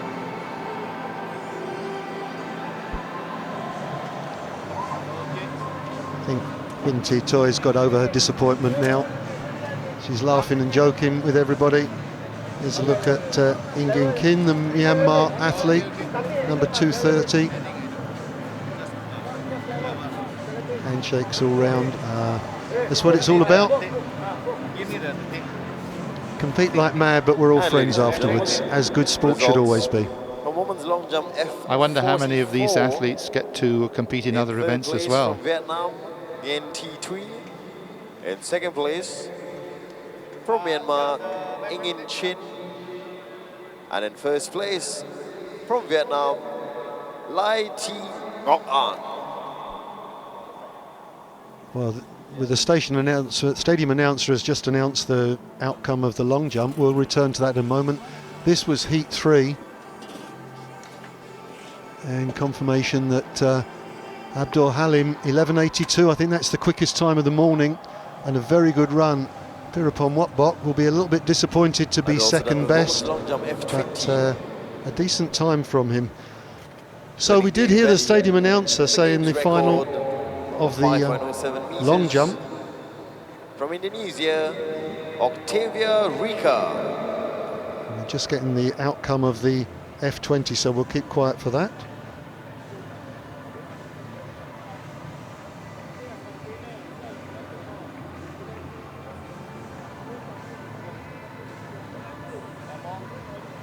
Well, just confirmation that in the F44, in first place it was Laiti Nok An, the youthful lady from Vietnam. Second place, Ingin Kin from Myanmar, and in third place, the veteran Huyn Thi Toi, and that's why they were celebrating. Nick, you're absolutely right spotting that. So gold and bronze for the Vietnamese and a silver for Myanmar.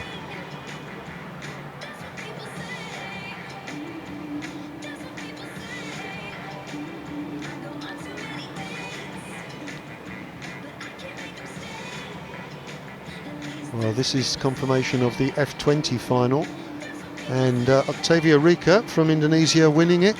Second place, Radia from Malaysia, and Yasa in third place. So a good competition for the F20. And there's Rika, and she won by a relatively comfortable margin of about 9 centimetres. That's really quite significant in any long jump competition. There she is. Well, I think she's probably looked the best athlete that we've seen this morning on the runway. Good pace, good strength, very well made, good discipline and nice height off the board. A worthy winner, Indonesia's gold medal, and Malaysia coming up with silver and bronze. So the results coming through thick and fast now. And hopefully the stadium there is going to fill up even more. Of course, we encourage everybody that's watching, you know, if you have the time, to come down and give them your support.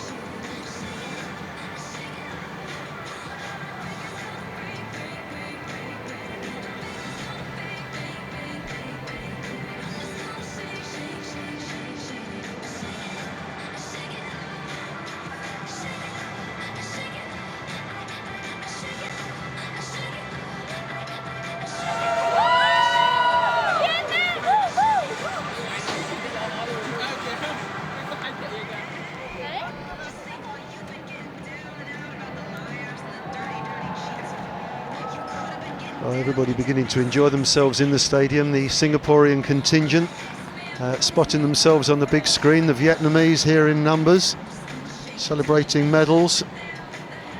Great atmosphere down at the stadium. If you get the chance, do go along. It's a tremendous event. It's a wonderful venue. The weather's good. By Singaporean standards, relatively cool, about 28 degrees Celsius. And the next thing we're scheduled for is the victory ceremony for the two 800-metre events. You see the Malaysian contingent joining in. There are the kids. Everybody likes seeing themselves on the big screen.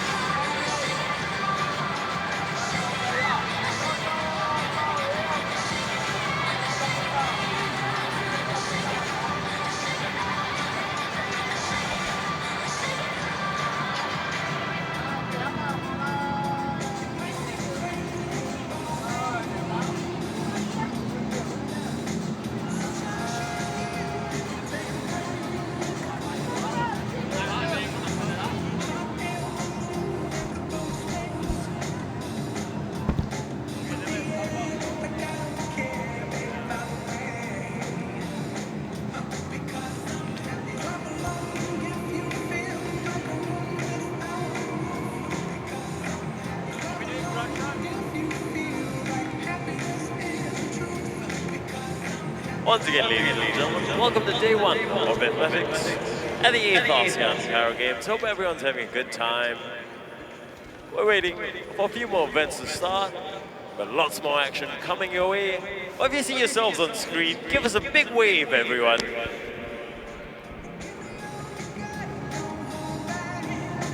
And there is the gold medalist, Lai T. Nok An.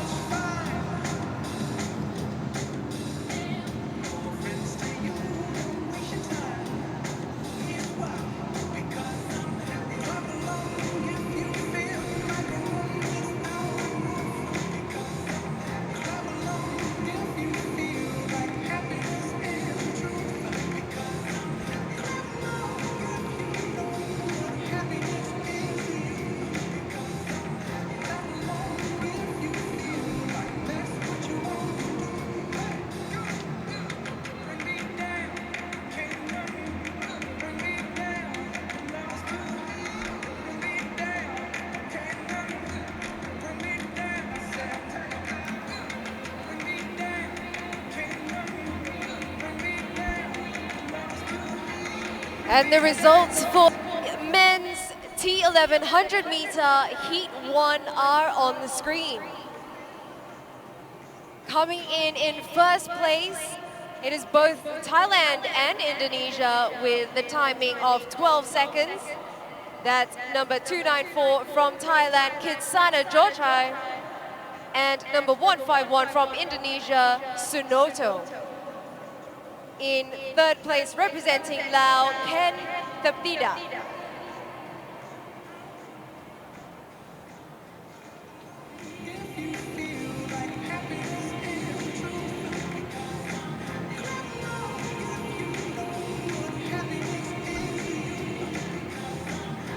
And the results for the men's 100-meter T11 Heat 2, coming in first place, representing Thailand, Jakit Puntong.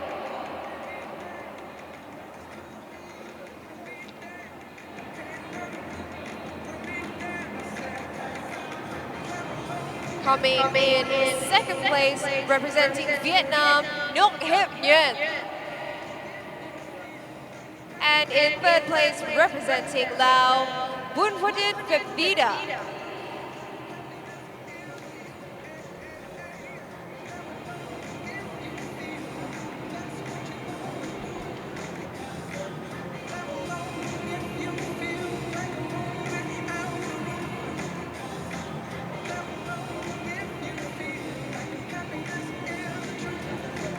And finally, the third heat for the men's 100-meter T11.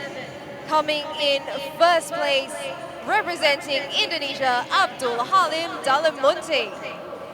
In second place, representing Thailand, Pirapon Watbok. And in third place, representing Laos, Chai Lattabon.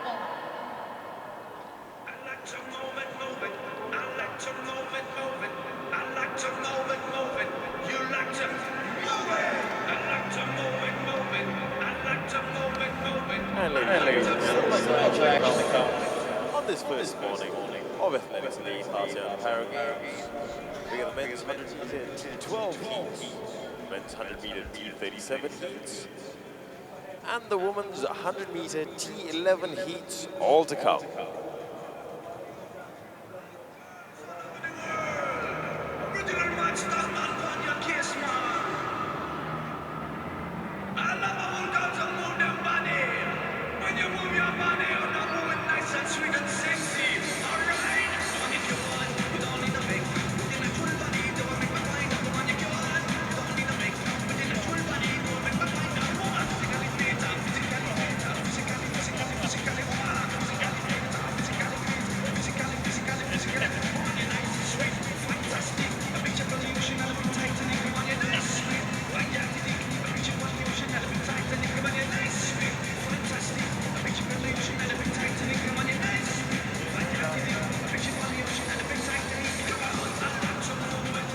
And ladies and gentlemen, if you're feeling physically fit and you like to move it, show us how.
And we got some friends from Team Malaysia over there. Apa khabar, guys?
What's up, guys?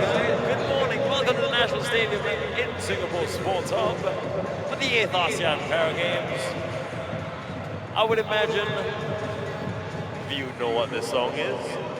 And if you do, show us your moves.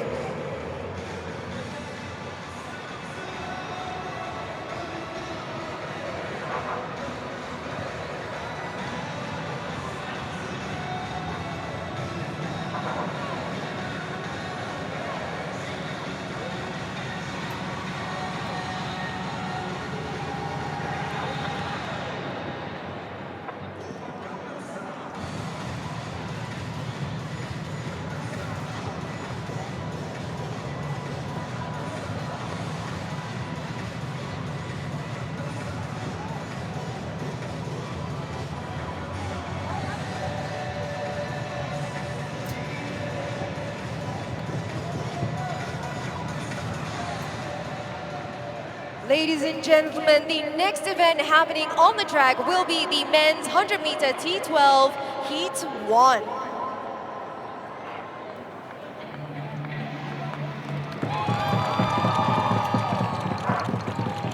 Well, the athletes are down on the track now and they're preparing for the next set of 100 metres heats. Again, it's the men's, and this time it's the T12 category. Now, T12 category is, of course, again visual impairment, but these are not blind athletes, so they'll be running on their own. They are partially sighted, and so there are going to be 2 heats.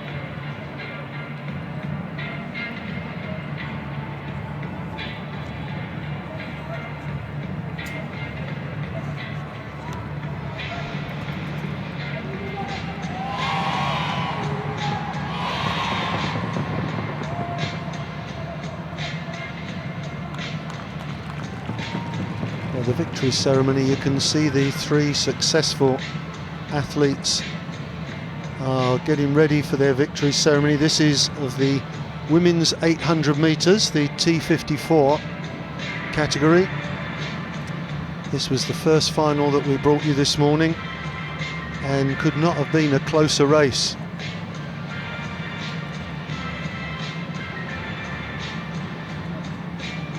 It was an all-tie competition, so gold, silver and bronze going to Thailand, but the girls gave us a tremendous race, very, very tight at the finish.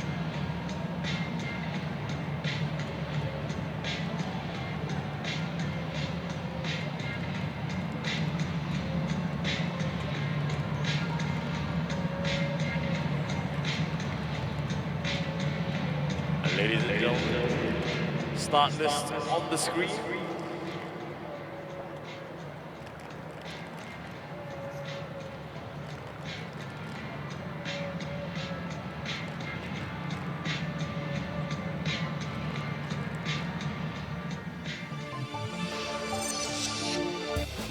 T12 is for athletes with a visual impairment. Their vision is constricted to a radius of less than 5 degrees and or the ability to recognise a moving object at a distance of 1 metre.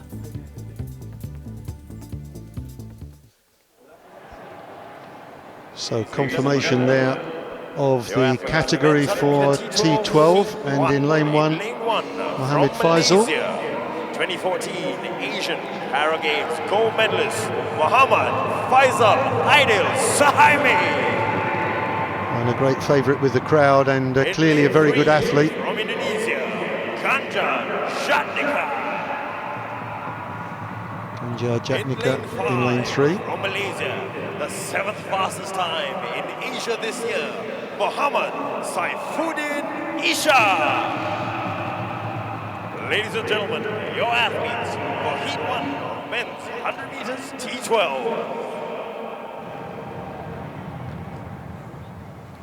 Okay, 3 athletes, and they look very good to me, Nick. Yes, they do. Interesting the way they're lining up again. They're leaving the clear lane in between, just in case. So they got the whole track to themselves. Just in case they should get their bearings wrong. And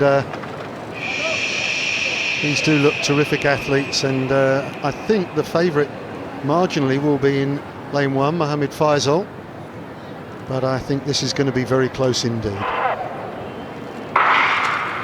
Oh, in lane 3, got a slow start, Jatnika. He's been left behind, and look at him go in lane 1, Mohammed Faisal. And out on the outside, coming late, just about getting it. What a run from Mohammed Saifuddin. I think he's shaded it on the line. I think you took it. I think you took it. You're right, Jamie. Just during those last few meters, and just over maybe 11.2, 11.3 seconds. That's a good time. Very quick in that heat. He looks a very happy man too. Well, tremendously strong in the second half of that race. Ganja Jatnika, the Indonesian, got a nightmare start. Great start in lane 1 from Mohammed Faisal, but was he easing off a little bit towards the finish there? I think you're right. Just those last few steps, they might regret it. It looked like lane 5, Mohammed Saifuddin, dipping Mohammed Faisal right at the end of the heat. Again, one wonders about the impact of the sense of hearing, and where, if you're aware of where your competitors are, your rivals, he may have thought that he was clear and home and hosed.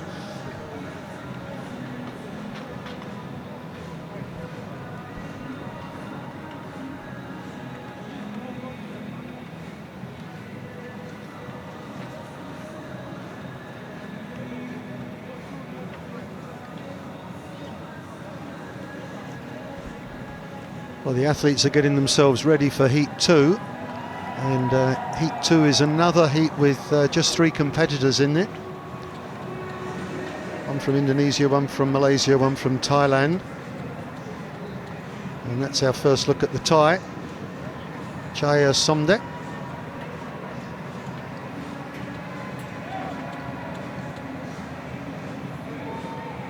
Heavy strapping on that right calf there. Have to make sure that these starting blocks are just right. You imagine if it's not really fixed quite tightly enough, that's a disaster. He looks a bit battle weary.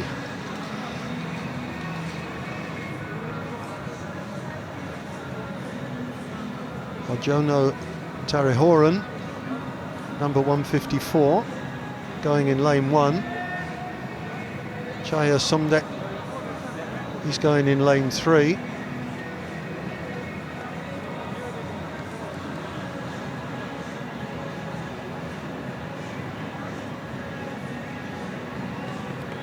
And this time, Nick, it looks like they're using lanes 1, 2 and 3. They're just making sure that we're watching, you see, just testing us. Right. Yeah, we've got out in lane 5. Got competitor number 196, Mohammed Hisham.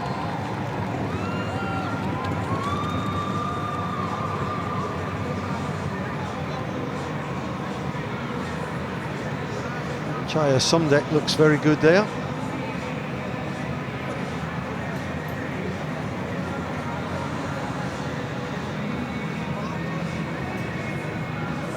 Wonder about that heavy strapping on the calf muscle there. It sometimes athletes use that for support if they're a little bit worried about a muscle, but it actually changes the way things feel. I always felt that when you wore any strapping of any sort, it just doesn't feel quite natural. Are they also sending a message to their rivals? If you believe this strapping, that's good. If you're aware of it, that's even better.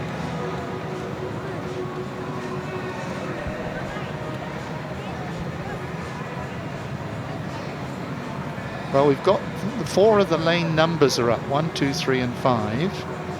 That's interesting. They could have spread it out more. Well, I guess we just have to wait and see how they finally line up.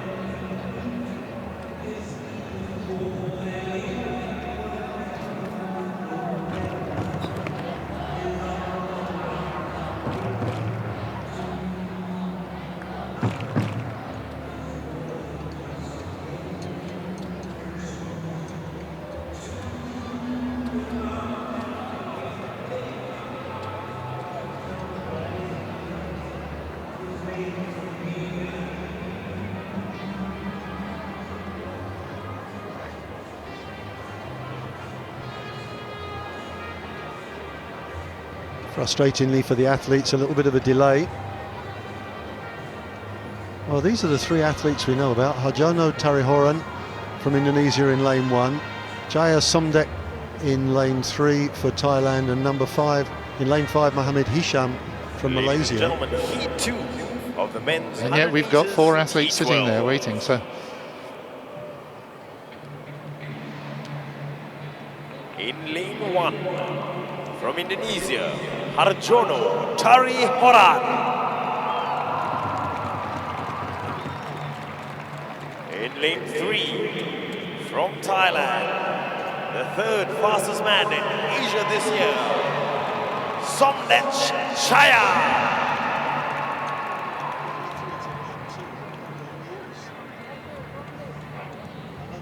Once again, ladies and gentlemen, lane 3, 3rd fastest man in Asia this year, Somdek Chaya. In lane 5 from Malaysia, 2010. well, this is very, very strange.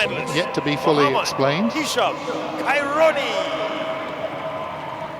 Your athletes, the men's 100 meters, T12, Heat 2. Well, the officials seem quite comfortable. Nobody has come in to make any changes. The lane numbers are there. A late addition.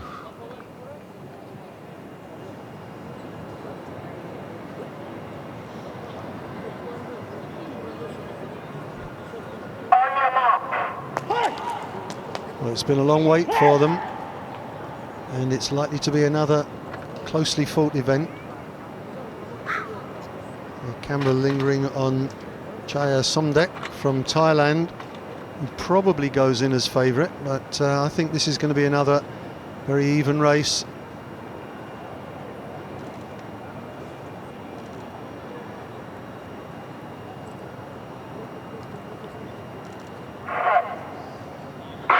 And they're away first time.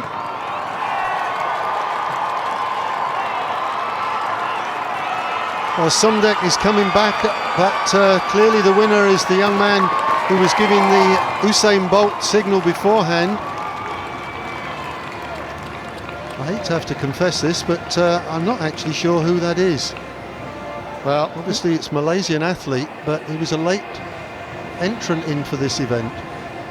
I must say, very, very good style. He was away, really, really fast. Maintained the style, maintained his stride length, and at the end, although the gap was narrowing, he was an easy winner. Yeah, very good run indeed. Got away to a good start and was never really looked like he was going to get caught. Chaya Somdek getting into his stride and going well, but didn't really haul him back at all. And it's a comfortable win, and that looks a potential gold medal for Malaysia there. Quick time. I guess it's always a bit fun to have a mystery man, so we can reflect on this later.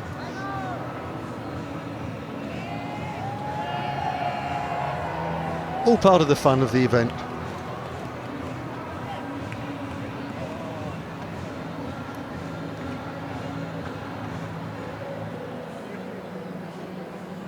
So those are both of the heats of the men's T12.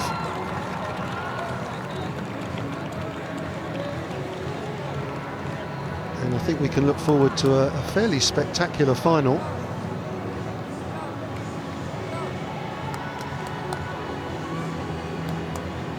It raises the question of how many they will have in the final. I'm not sure on what do they pick the fastest to, or...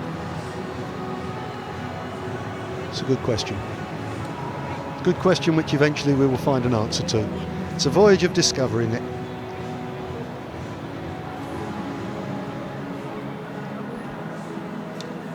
So the next event on our agenda will be the last of the track fit events this morning.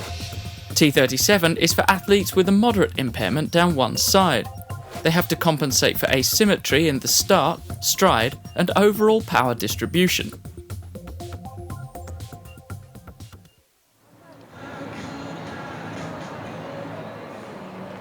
Right, so here is Heat 1 from the men's 100 metres in the T37 category. We've just had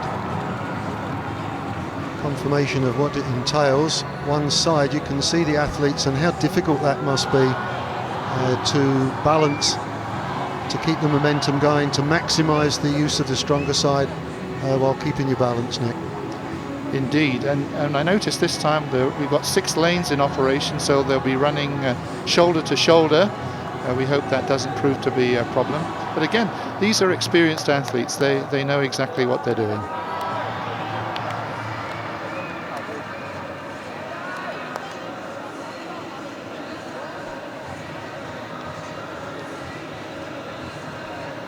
Well, we've got a full field here. 7 athletes, one from Cambodia, one from Singapore.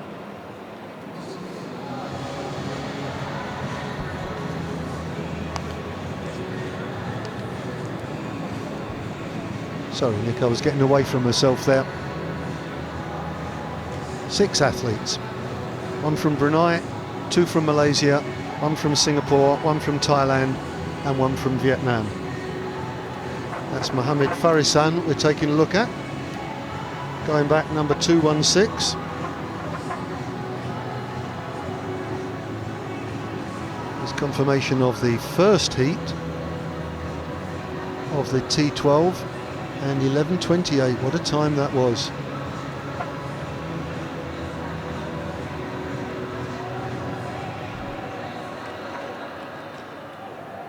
Ladies and gentlemen, next event, T1 of men's 100 meters, T37. And we now know who the mystery man is, Muhammad Ali Hanafia, number 200 from Malaysia. So here are the competitors for the first of these heats for the T37. Lane 1, 308, Saiwong Sakpet. Lane 1. I'll let the stadium announcer do the work. Sakpet Saiwong. In lane 2, from Malaysia, Muhammad Farisan Jasna. In lane 3, from Brunei, Muhammad Hafizul Firdaus. In lane 4, from Singapore, Lionel Toh. In lane 5, from Malaysia, Muhammad Khairi Ismail. And lane 6, representing Vietnam, Nguyen Hu Tin. Ladies and gentlemen, the athletes of Heat 1 and the men's 100 meters T37. Well, a big cheer there for the local hero, Lionel Toh, youngest competitor in the field, just 16 years of age. Big moment for him in lane 4. Certainly the times are likely to be slower than we've seen for the blind and the partially sighted athletes just now. And this is going to be a tough race, no question. And Lionel there is the man who the local fans here will clearly be giving great support for. We wish him the best of luck, of course. And that's a false start from Lionel. I'm assuming that in these games they take a fairly liberal view on false starts. Of course, in the Olympic Games and so on nowadays, you don't get a second chance. If they move, don't need to fire. You just say. Easy to understand nerves on an occasion like this. People cheering. There goes the card, green card. He's still there anyway. And I think we heard the starter told that if someone's crossed the line, then there's no need to fire the gun, in which case it's not a false start, strictly speaking, anyway. So common sense has prevailed. Lane 1, Sewang Sakphet. Lane 2, Mohamed Farisan. Lane 3, Mohamed Hafizul Firdaus. Lane 4, Lionel To. Lane 5, Mohamed Khairi. And on the outside, Nguyen Hu Tin from Vietnam. Just lane 1 using blocks. And they're away, and it's in lane 2 at the moment. Mohamed Farisan, who's going well, but coming back at him is Sewang Sakphet. It's a tight race between the Thai and the Malaysian. Sakphet's not quite going to get up. Well, it looks like a dead heat. Maybe Sewang Sakphet just shaded it on the line from Mohamed Farisan Jasno. Well, there's a tough one for the technicians there. He might just have shaded it right at the end. We'll have to have a closer look. The judges will have to have a closer look at that one, I'm sure. Well, the stadium announcer has already given it to Sewang Sakphet. It really was a battle all the way down. They both got away pretty well and making up ground. And look at Lionel To in the middle there. He's having a good run. But they've all had a good run. He's pleased. He thinks he just about got up, and I think he's probably right, just about shaded it on the line. Good run from Lionel there. Didn't give up, kept fighting his way there, edging back towards the end. He'll be a happy man, I'm sure.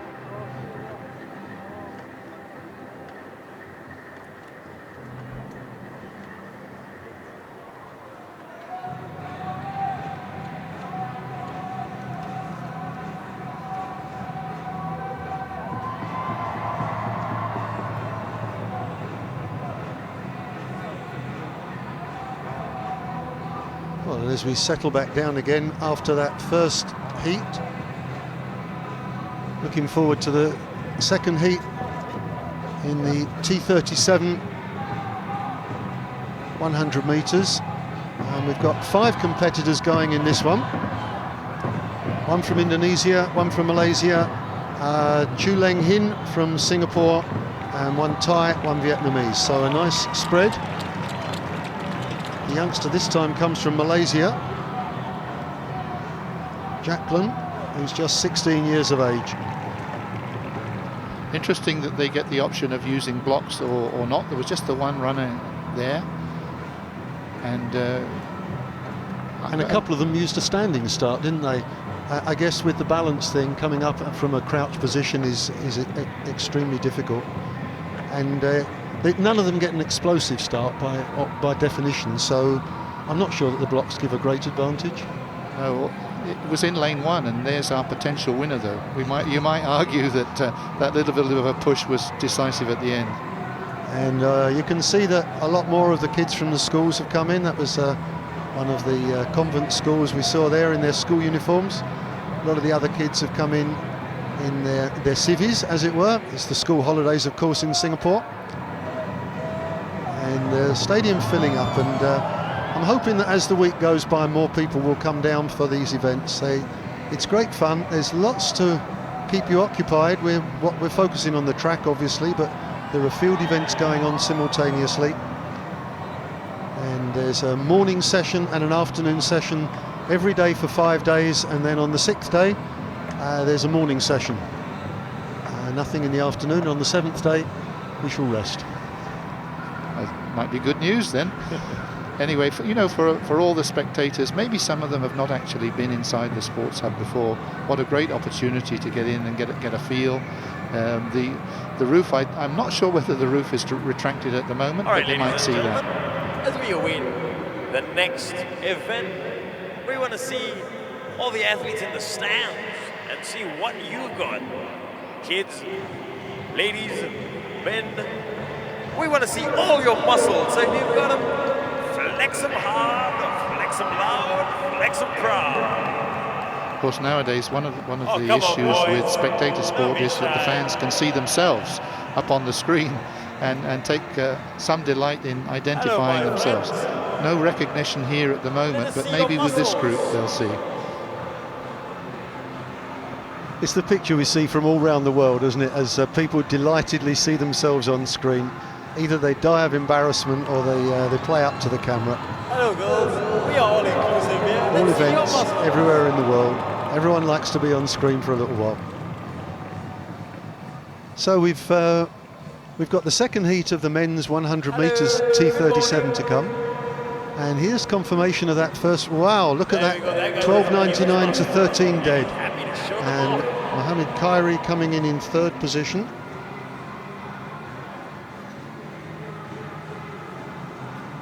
And Lionel still with a very respectable time there, 13.48. He did very well indeed. And a moment there for Mohammed Hafizul Firdaus from Brunei, who was a tiny figure there at the start line, but he's had his moment. He's competed in the 2015 Para Games, the 8th holding of this event here in Singapore. He's been part of it.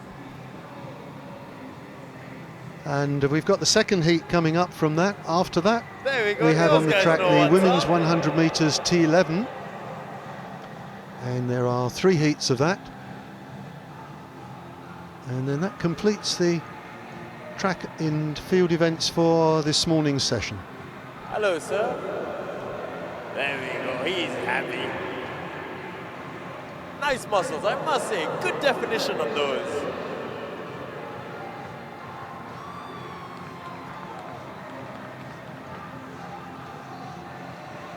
She's very happy, isn't she? Here we are, telling her friends, this is me.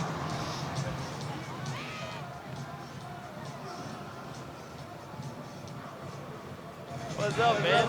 Is that all you got? Come on, be proud of them. There we go, thank you very much. Awesome stuff. Well, the stadium announcer teasing some of the crowd there, but thankfully we've now got the athletes coming out for the second heat of the T37.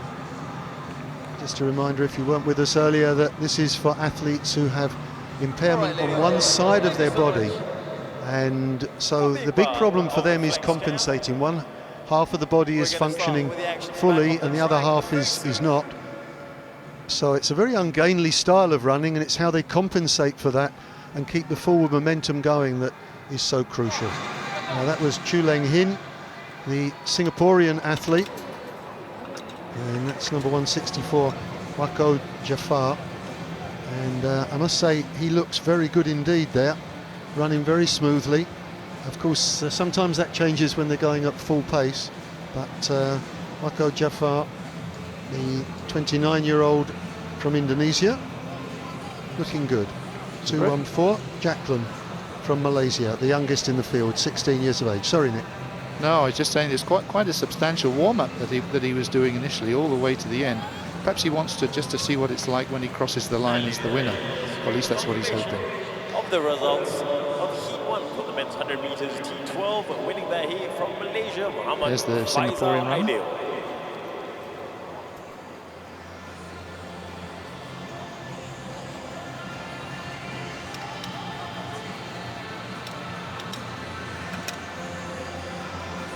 Big moment for athletes and family and friends, of course, who will be well behind him in this race, looking forward hopefully to a successful conclusion.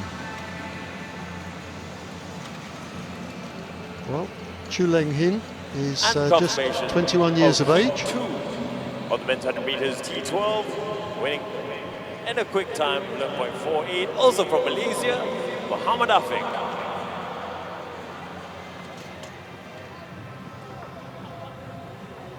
The athletes just sitting on the boxes listening to the results of the earlier races. Lane 4 there, Javelin, 16-year-old Malaysian.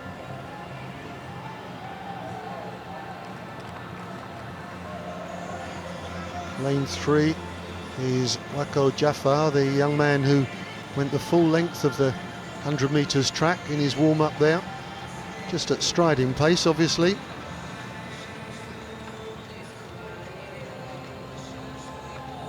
And in lane 1, we haven't talked about him so far, Taun Charat from Thailand. Completes the lineup. Le Van Man from Vietnam in lane 5.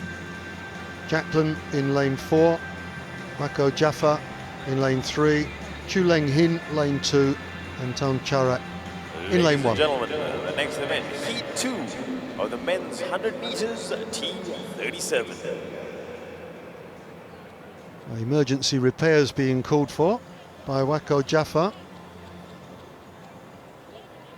You think you want some of that tape on there, Nick? Well, it looks like he said if the other guy's got some, I want some too. Well, the issue of starting blocks is always an interesting one, because we haven't always used starting blocks, and there are stories from years and years ago in other competitions where you basically took it in turns on the same pair of starting blocks at the Olympics. And in one Olympics at Helsinki, somebody walked off, one of the officials walked off with the starting blocks before the next heat arrived. They had to run without. Well, there's confirmation of the starting lineup. Lane 1, Charat Taun or Taun Charat. Lane 2, Chu Leng Hin. Lane 3, Wako Jafar. Lane 4, Javelin. And lane 5, Le Van Man. In lane 1, from Thailand, Charat Taun. And I'll be interested to see how he uses the blocks. Singapore, Chu Leng Hin. In lane 3, from Indonesia, Wako Jafar. In lane 4, from Malaysia, Javelin Gandeng. And lane 5, from Vietnam, Le Van Man. Ladies and gentlemen, your athletes for Heat 2 of the men's 100 meters T37.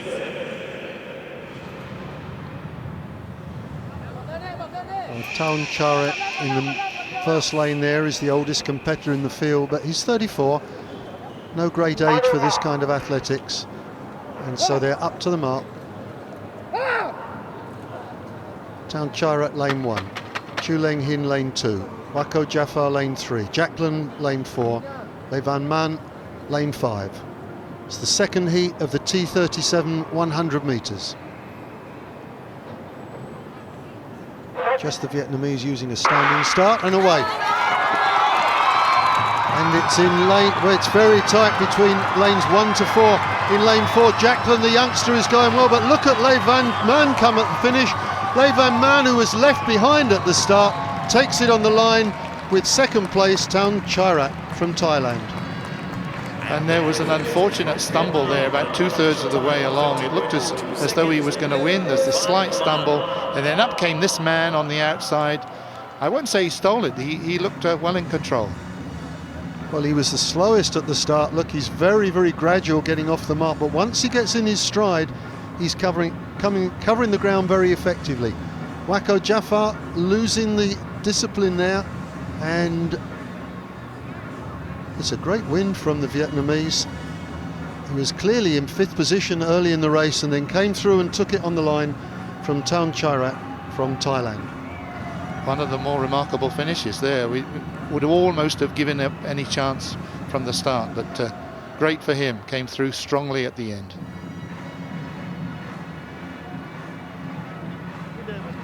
And in the minor placings, Javelin just about holding on to 3rd place. Chu Leng Hin in 4th.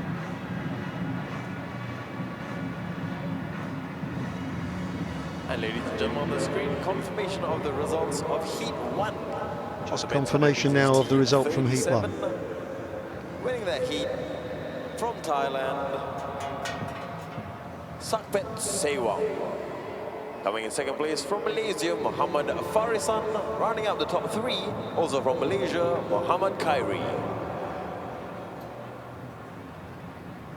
So confirmation from the stadium announcer there, the first 3 in the first heat, Sewang Sakpet, Muhammad Farizan and Muhammad Khairi. So 1 from Thailand, 2 from Malaysia.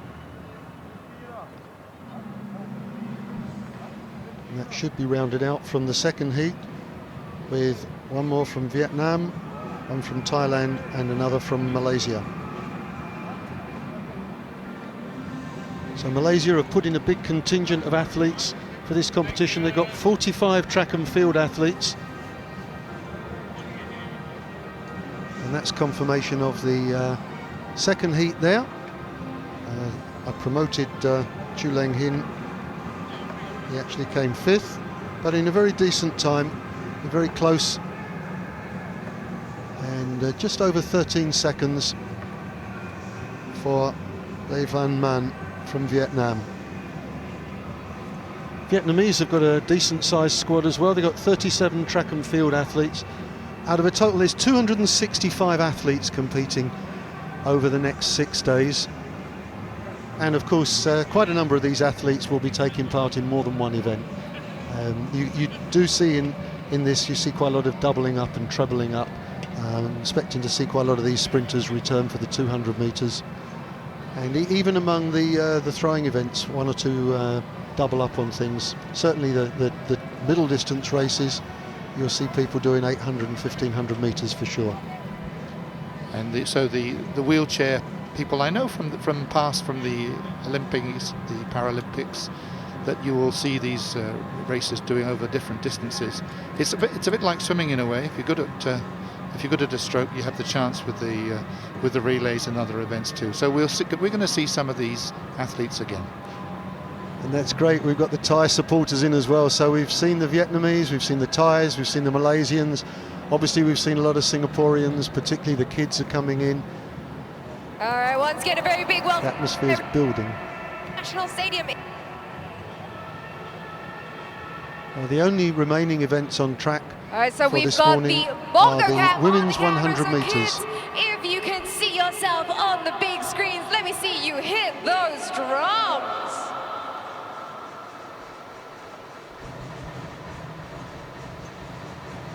There you go. Give me your best shot. Come on, let me see you hit those drums.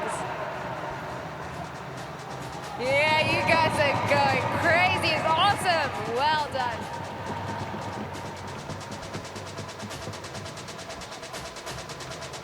Now let's see if you guys can go with the beat.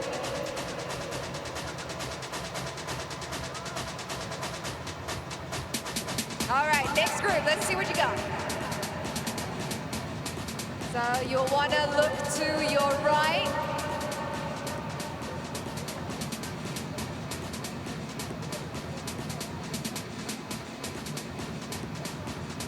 All right, come on, kids. Let me see you hit those drums. That's it. 1, 2, 1, 2. Let's go with the beat. Let's go with the beat. Now wave at the camera. Wave.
T11 is for track athletes with a near total visual impairment. Some can make out an object at 25 centimetres, but all compete in blacked out glasses with a sighted guide.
So the competitors for the ladies 100 metres T11, of course this is for the blind athletes, so they all have a guide going with them.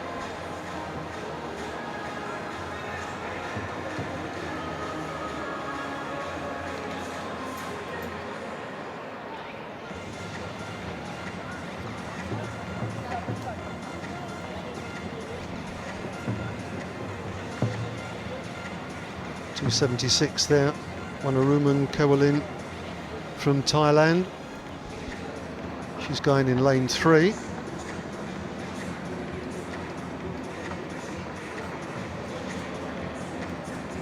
Hajra Johan is in lane 1 from Indonesia.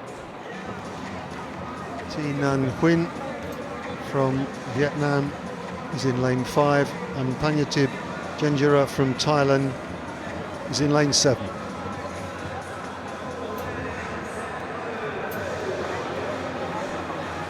Baby of the group is Panyatib Janjira from Thailand, she's just 19. And you can see that they are allowed, even though they are female athletes themselves, they're allowed to have a male accomplice to run with them.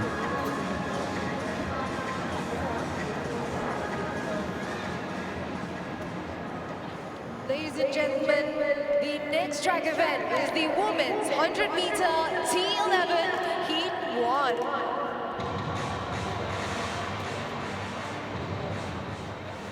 In lane 1, representing Indonesia, Hajra Johan.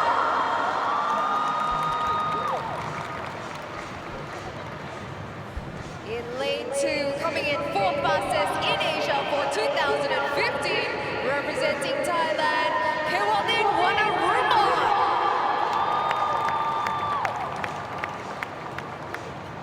In lane 5, representing Vietnam, Nguyen Thi Nam.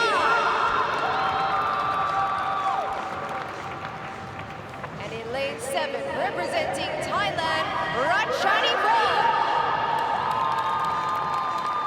These are your athletes. Well, you just got to love the mask that Janjira Panyatib's wearing there. On the outside, the eyes painted on it, quite scary. But the hot favourite for this one must surely be Kewalin in lane 3, the Thai, very, very quick indeed. So once again, the girls up to the starting blocks, and their assistants just settling them in, making sure Feet are in the right position, hands in the right position, pointing exactly straight down the track. Just the merest fraction can cause problems. And the band tied to the athlete's hand and held by the assistant. And you notice that the assistant isn't always on the same side, to the left, but the third one, lane 5, Quinty Nunn, to the right. And they're off. Well, and as expected in lane 3, Javelin is away, and Javelin is galloping away with this one. A very accomplished victory. On the outside, we've got Panyativ Genjira is coming in second, but a very comfortable win for the pre-race favourite. First with an unofficial timing of 13.09 seconds, representing Thailand, Javelin Wanakruma. So Javelin in 13.09, but a tie at 1 and 2 there.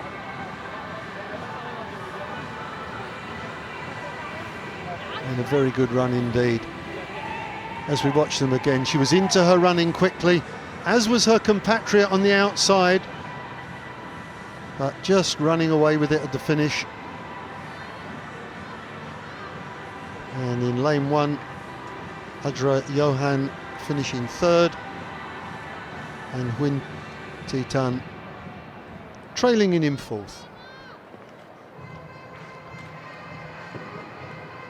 So there she is, Javelin, the clear winner of Heat 1 of the women's T11 100 metres. There are 3 heats for this event.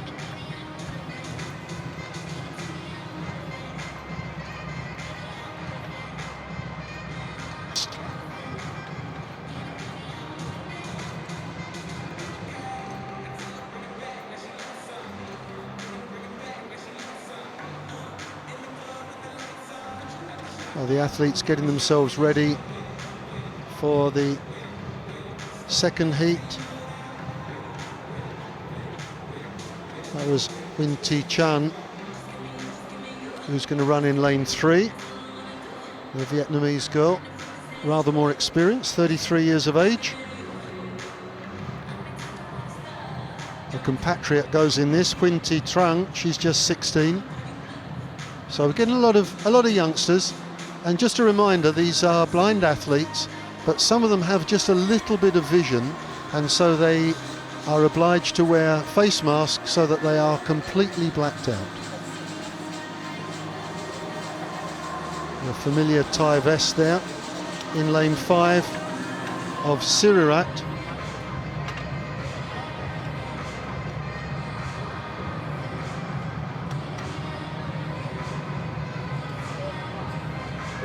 Sirirat has another name which runs to 20 letters. I'm afraid I really can't make an attempt at saying that one. I'm just going to go with Sirirat. My apologies to her. Just 19 years of age. She's going in lane 5. 332 out in lane 7 is Huyn Thi Trang. She's the 16-year-old. And that means Marta Tambunan of Indonesia will be going in lane 1.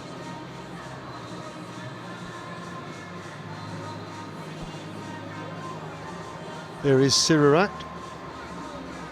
who probably goes into this as favourite.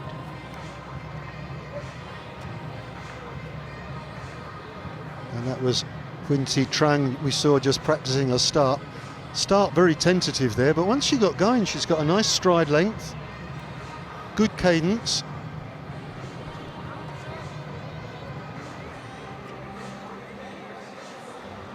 And here's confirmation of that first heat. Javelin's time rounded to 13.10.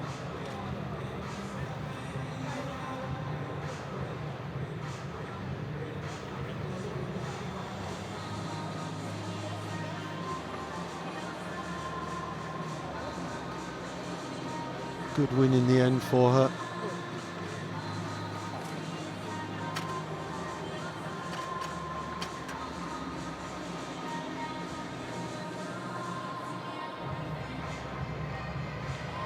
So we're just almost ready for the start of the second heat of the women's T11 100 metres. This is for blind athletes.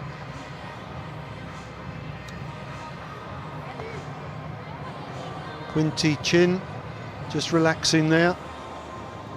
Quite unusual to see an athlete sitting down just before the start, particularly of a sprint event.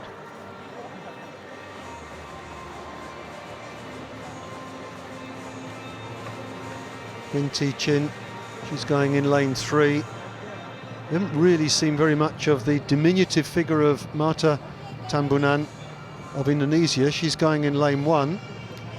The focus has very much been on this girl in lane 5, number 275, Sirirat. Another diminutive figure, but a very, very accomplished athlete.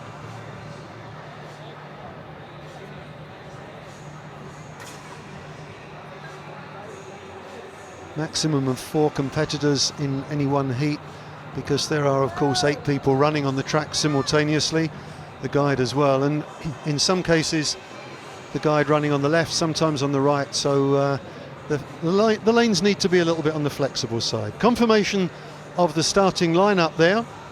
Marta Tambunan of Indonesia, the 30-year-old in lane 1. Quinty Chin, the 33-year-old from Vietnam, in lane 3. Sirirat, the young 19-year-old from Thailand, in lane 5 and the pre-race favourite. And on the outside, the youngest girl in the field, Huynh Thi Trung, the 16-year-old from Vietnam, in lane 7. So we're all set to go. Keep your eyes on Sirirat in lane 5. And also an eye on the time. 13.10 is the time to beat. Representing Indonesia, Marta Tambunan.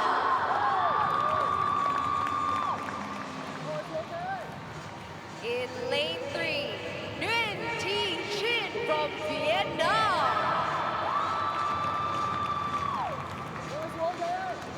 In lane 5, representing Thailand, Sirirat Rangawilatiri. And in lane 7, representing Vietnam, Nguyen Thi Truong. And she's possibly the most nervous-looking athlete that we've seen this morning. Huynh Thi Truong only turned 16 2 months ago. Looks very, very nervous indeed. I wish her well. Let's hope she has a good run. But the hot favourite is just inside her in lane 5, Sirirat from Thailand. So it's Indonesia, Vietnam, Thailand, Vietnam. Once again making their way out to the starting line. The need to get settled. A routine that they've gone through time after time after time.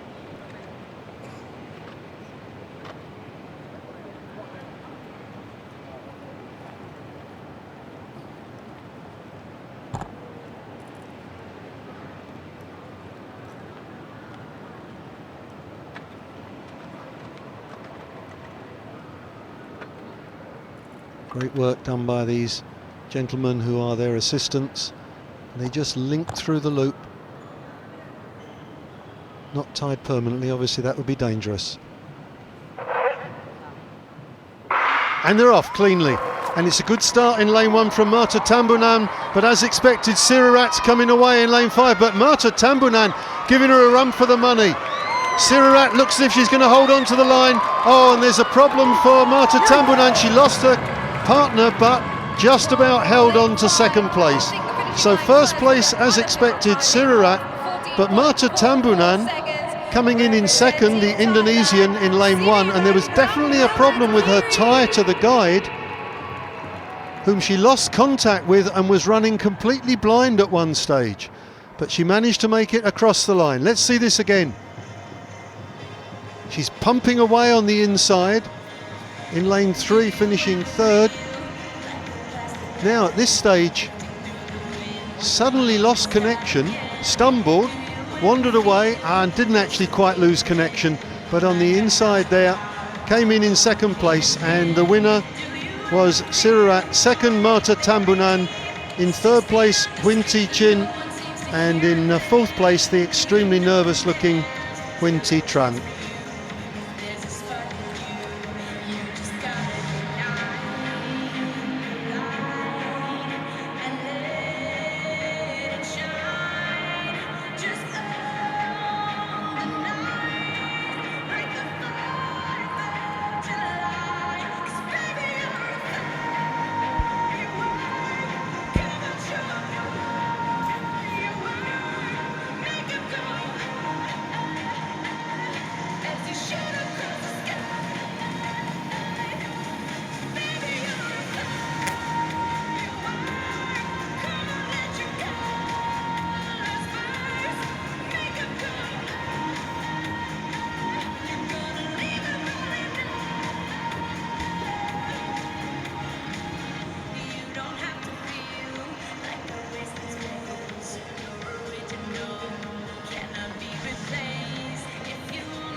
Well, that leaves us with just one more event this morning. That's the third heat of the women's T11 100 metres. I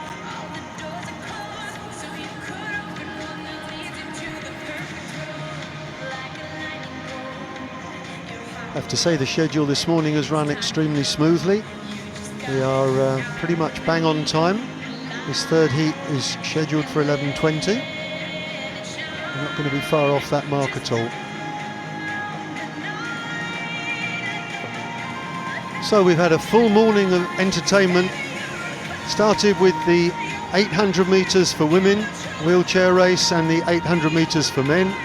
Then the heats of the 100 metres for T11 for men, followed by the 100 metres T12 for men, and the 100 metres heats for the T37 category men. And then finally the women's T11 100 metres heats, which we will be closing off with shortly. This afternoon we've got a busy event in the field. We've got javelin for men, shot put for men, long jump for men, the women's 200 metres heats, the women's 200 metres finals, the men's 100 metres finals. Welcome your medalists. And meanwhile we'll have the victory ceremony for the Medals will be women's presented by Mr. Henry Tan, Vice President, ASEAN Para Sports Federation, Board of Exco. He will be accompanied by Mr. Vu Thi Viet, Chief Division, Vietnam.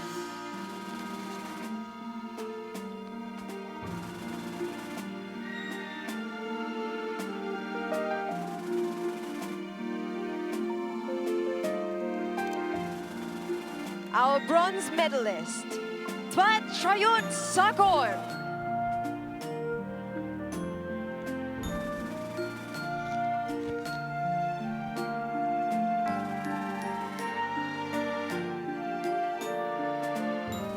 So the medals being presented by Mr. Henry Tan there, and these were the three Thai athletes who gave us such a Our silver medalist, great China competition this Sritong. morning.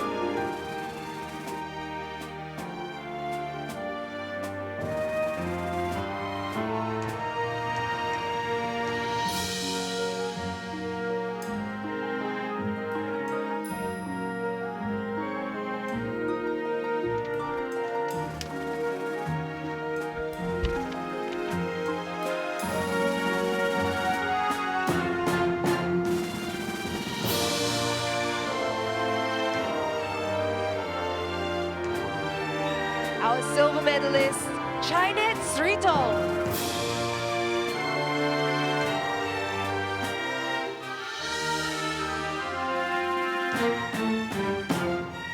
I just showed it on the line. Disappointment for Chainet Sritong, but she was very game indeed, coming back all the way up the final 100 metres. Just couldn't quite get past her compatriot. Ladies and gentlemen, our gold medalists of the women's 800 meter T53 and 54, representing Thailand, Siraton Pranaya.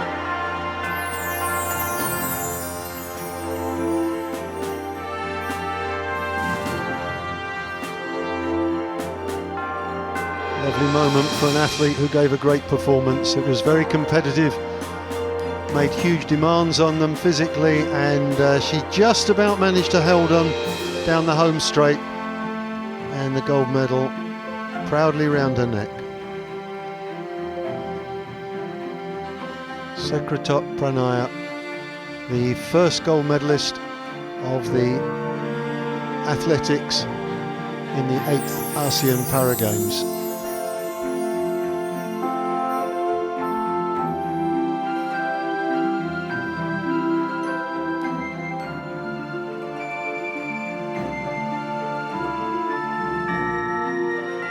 Ladies and gentlemen, please rise for the national anthem of Thailand.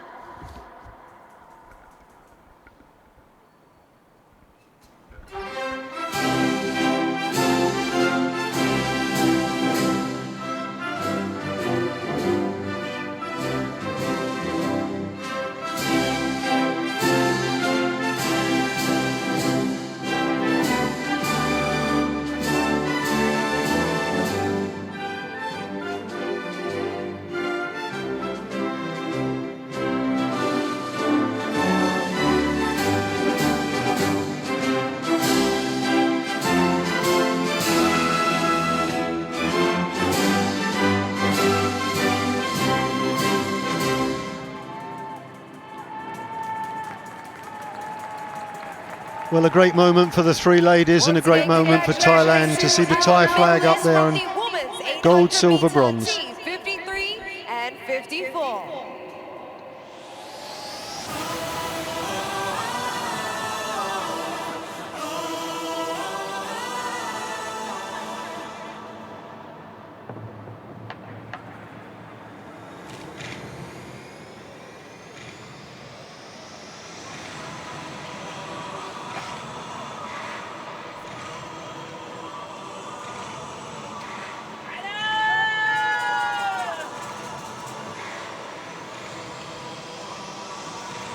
Confirmation of the three medalists there. Of course, it was an all-Thai event, all four competitors from the same country, but that didn't make it any the less competitive.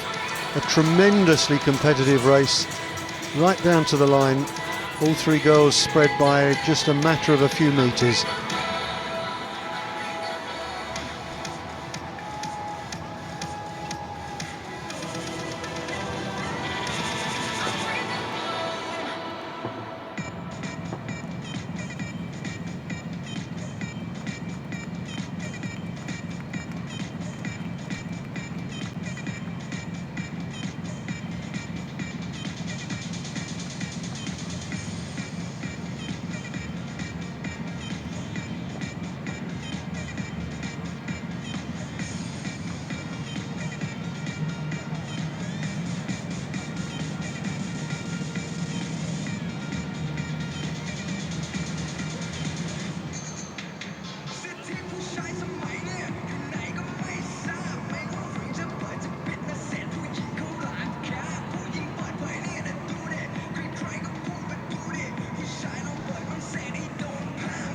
Well, having seen the ladies get their medals, the gentlemen now take their turn on the rostrum, and Peo Pongsakorn from Thailand will be getting the gold medal.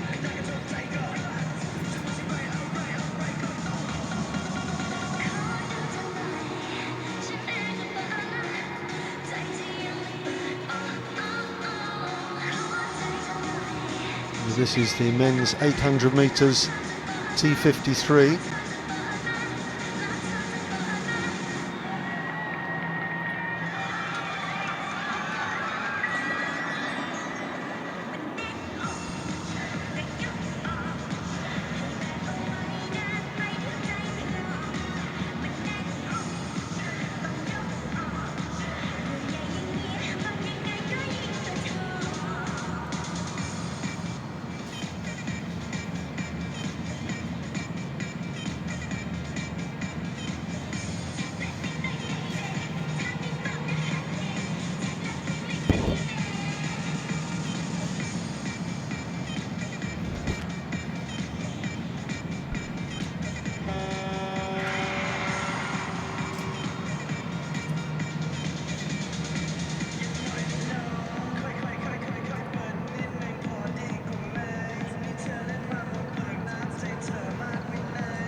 Just confirmation there of the winner of the first heat of the women's 100 metres.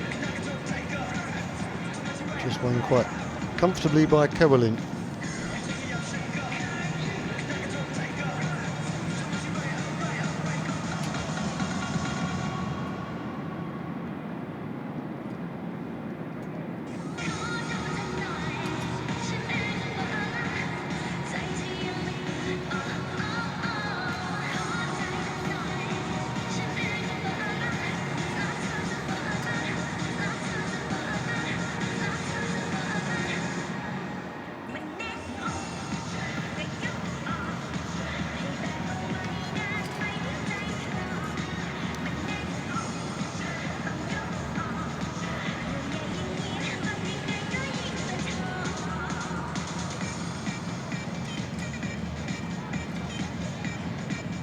Ladies and gentlemen, the victory ceremony for the men's 800 meters T52 and 53.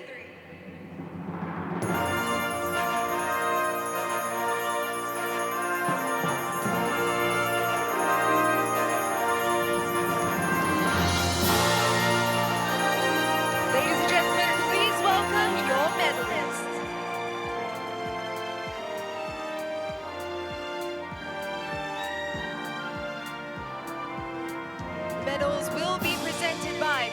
Songmitan, Vice President, ASEAN Paris Sports Federation, Board of Exco.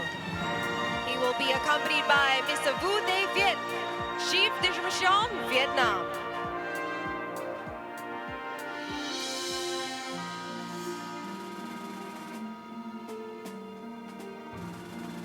Your bronze medalist, representing Thailand, Soba Intersen.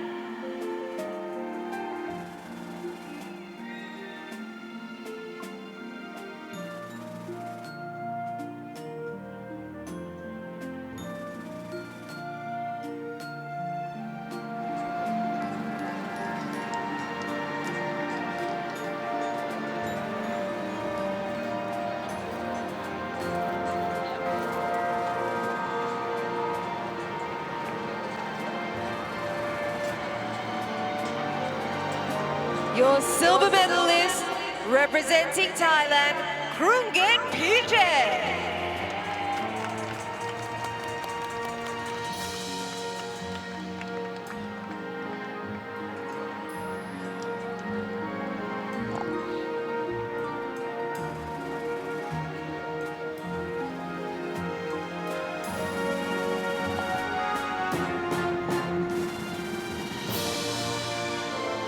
And your gold medalist of the men's 800-meter T52 and 53, Hongsakorn Peo from Thailand.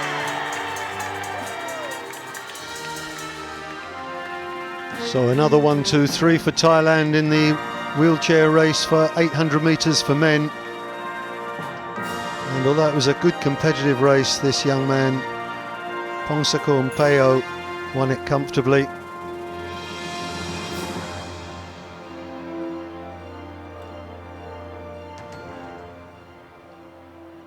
Ladies and gentlemen, please rise for the national anthem of Thailand.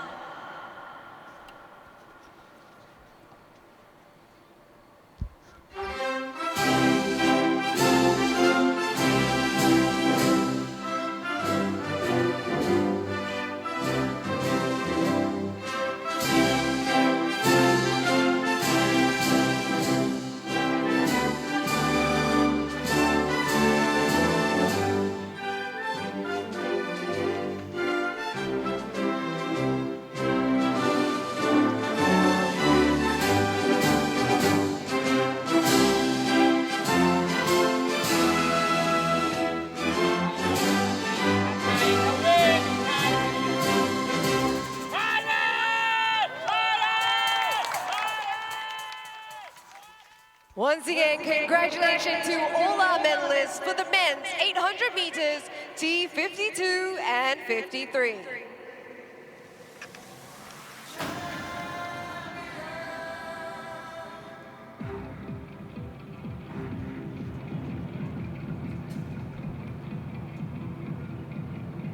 Well, again, a proud moment for the Thais. 3 excellent athletes and a fine performance. Gold, silver and bronze for a country which is hoping for a very good return from these games.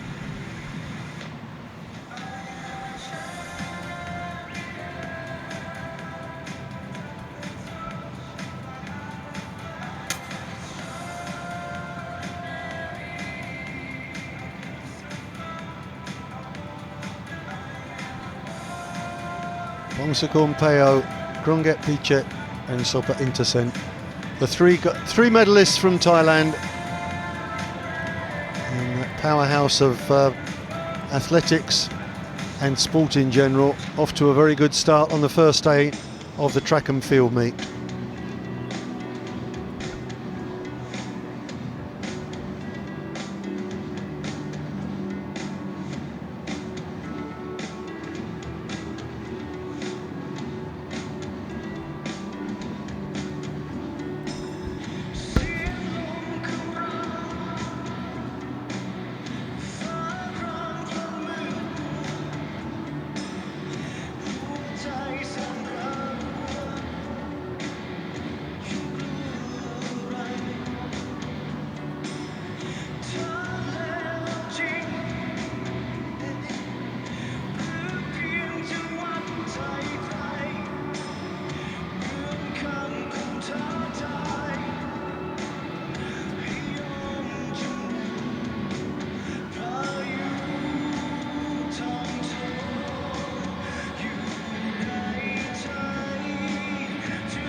F12.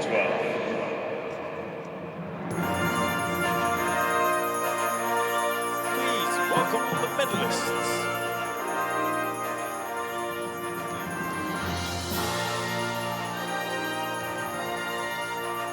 Medals will be presented by Mr. Henry Tan, Vice President, ASEAN Parasports Federation, Board of Exco. He's accompanied by Mr. Vu T. Viet, Chef de Mission, Vietnam.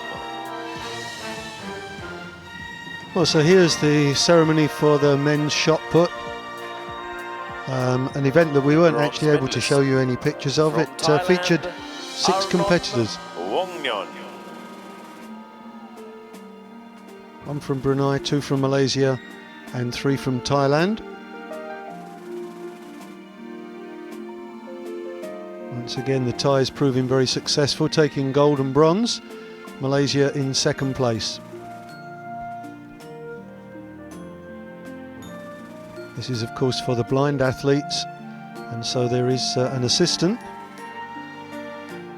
who also gets the medal.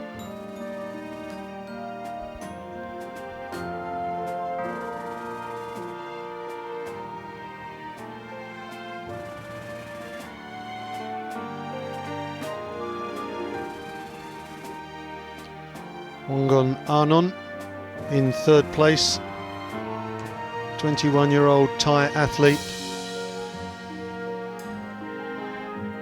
taking bronze in the shot put for Silver F11, F12. Representing Malaysia, Muhammad Firdaus Ngatiman. Mohamed Firdaus from Malaysia taking the silver. Young man, 22 just last month.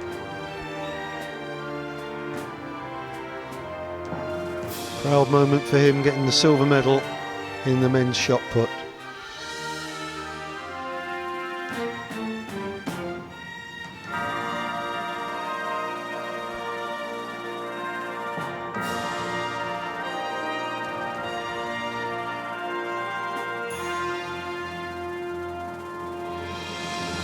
Gold medalist and ASEAN Para Games champion from Thailand with a distance of 11.29, Pichai Bunsri.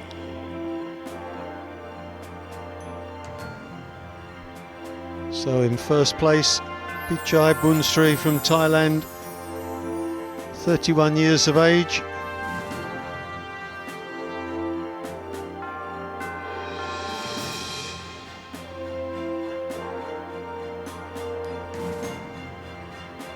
Usually with a female assistant. Usually the men have a male assistant and the female athletes have a male assistant as well. But no, Bunsri Pichai, obviously a young man who plots his own path. Ladies and gentlemen, please rise for the national anthem of Thailand.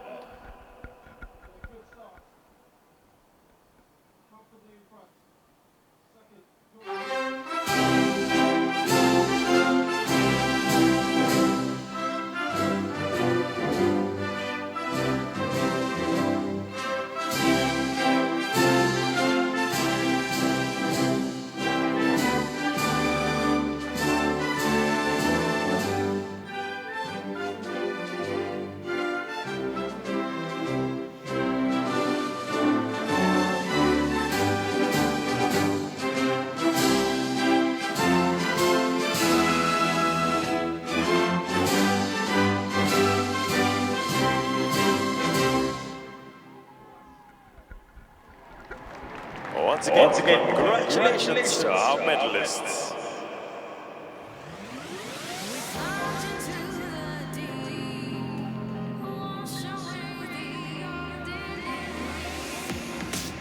Well, congratulations once again to all the athletes, and nice to see Malaysia getting on the rostrum. Thailand certainly dominating proceedings this morning, as they may well do throughout the 6 days of competition.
So the one remaining ceremony for this morning is the other field event that took place, which was the men's javelin in category of F44.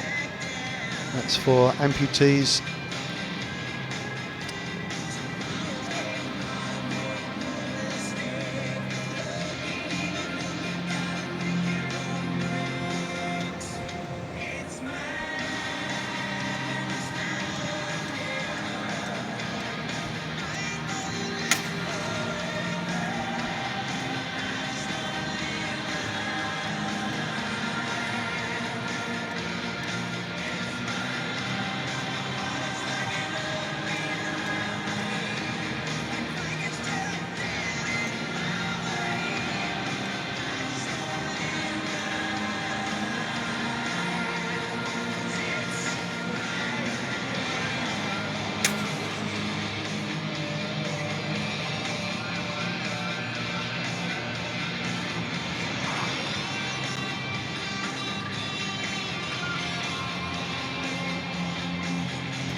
Ladies and gentlemen, the victory ceremony, men's javelin throw.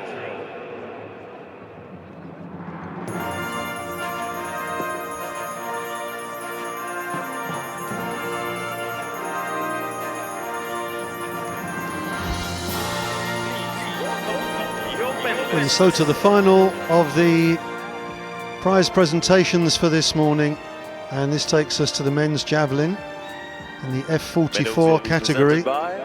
This was a big field. 12 competitors, 2 from Brunei, 1 Cambodia, 2 Indonesia, 3 from Myanmar, 2 from Vietnam. Unusually, nobody from Thailand in this one. Bronze medalist representing Myanmar, San Mui.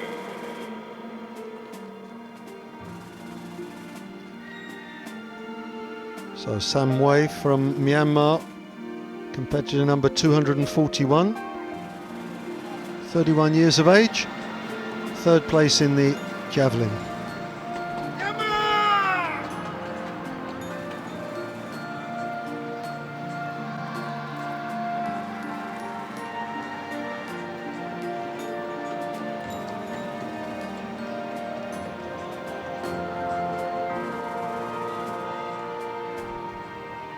Silver medalist representing Vietnam, Phan Van Dung. Phan Van Dung from Vietnam, 26 years of age, competitor number 359, took the silver medal.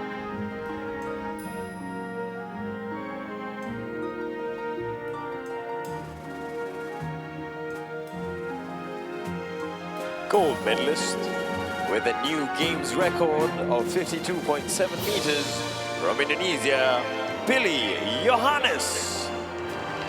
And an outstanding performance from Billy Johannes,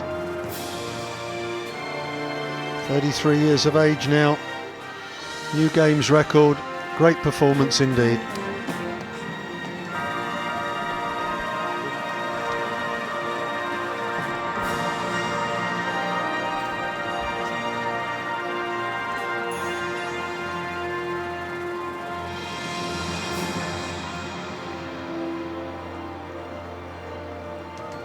Ladies and gentlemen, please rise for the national anthem of Indonesia.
Once again, ladies and gentlemen, congratulations to our medalists.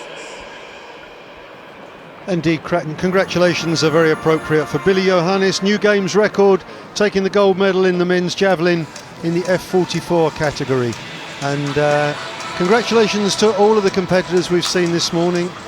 We've had a couple of finals, we've had the 2 800-metre events for men and for women, the wheelchair racing.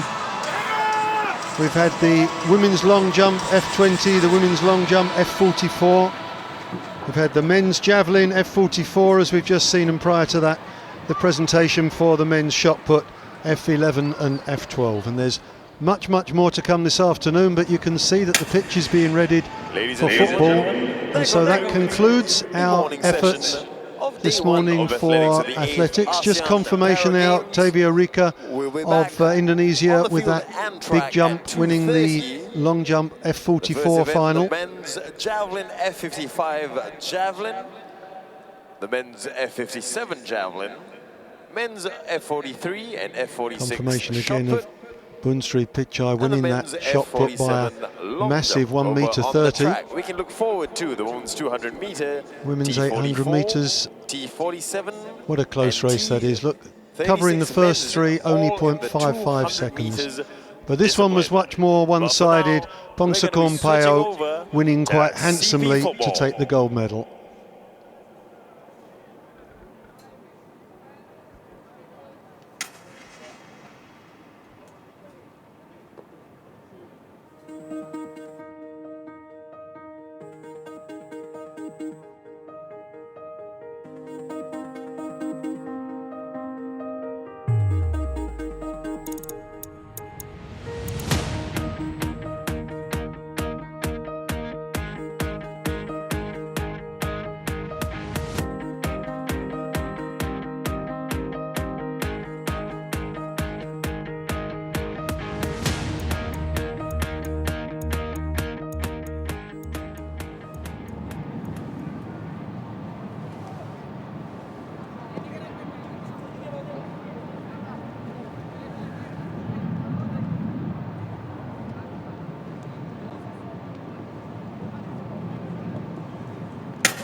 Ladies and gentlemen, welcome to the National Stadium. It's day 2 of cerebral palsy football in the 8th ASEAN.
check out highlights from day one of competition in Singapore.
A 7-a-side football team is made up from 4-player classifications.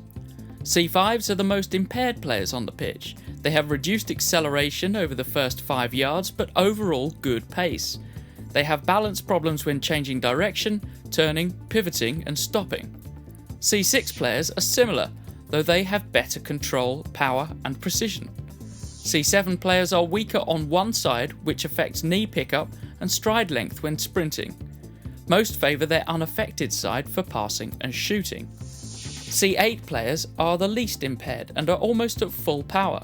However, they can experience tremors which can subtly affect the fine precision of passing, crossing and shooting. A team must field a minimum of one C5 and one C6 player, and is allowed a maximum of 2 C8 players on the pitch. The other players can be any combination of C5, 6 or 7. This is Lexi's starting 7 and makes for a good team choice.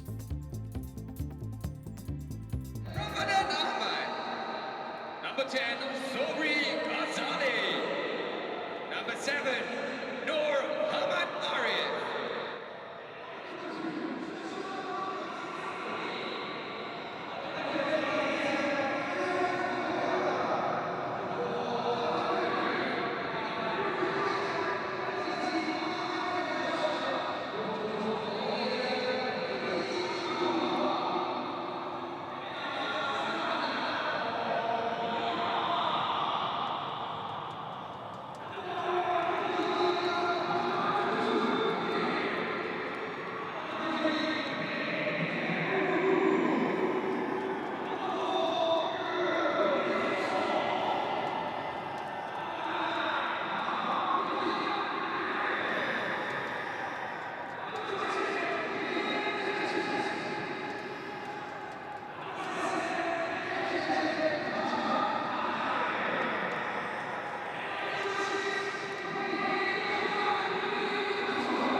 Ladies and gentlemen, the moment you have been waiting for. Please put your hands together and welcome Malaysia and Myanmar.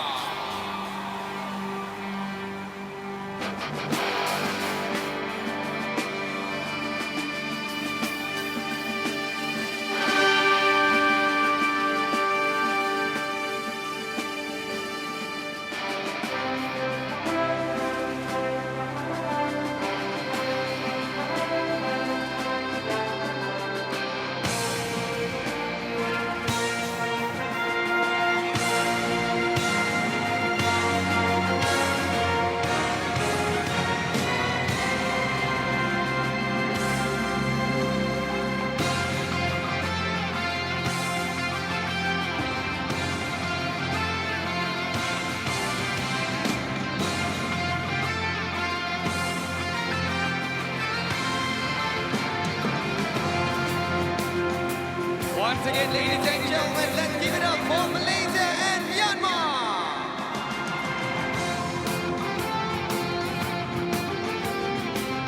Ladies and gentlemen, please rise for the national anthem of Malaysia.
Please remain standing for the national anthem of Myanmar.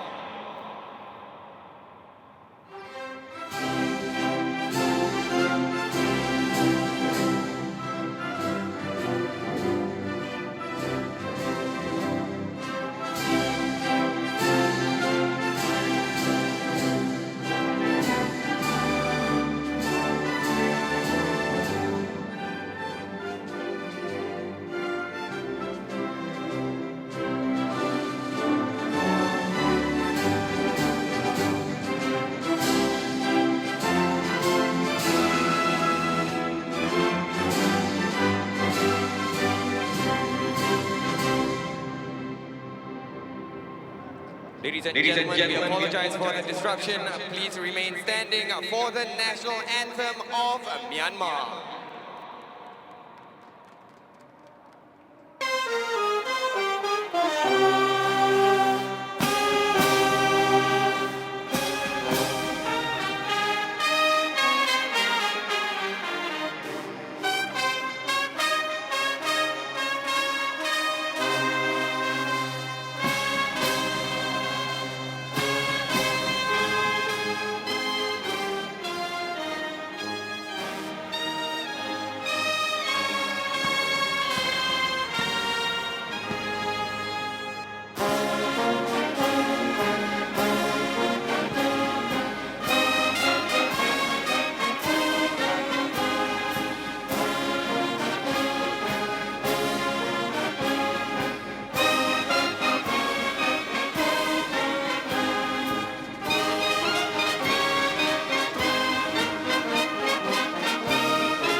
All right, National Stadium, it's time for kickoff. Let's give it up once again for your teams, Malaysia and Myanmar.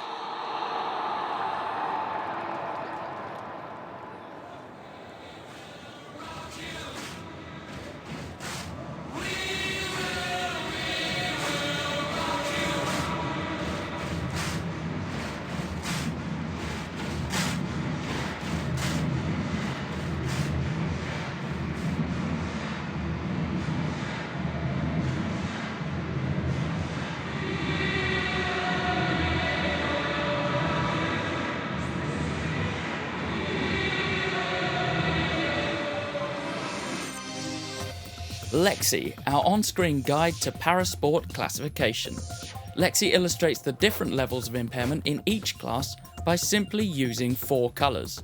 Green indicates no impairment, red denotes a high degree of impairment, and in between we've yellow for low and orange for moderate, and where you see a space, it represents a missing limb.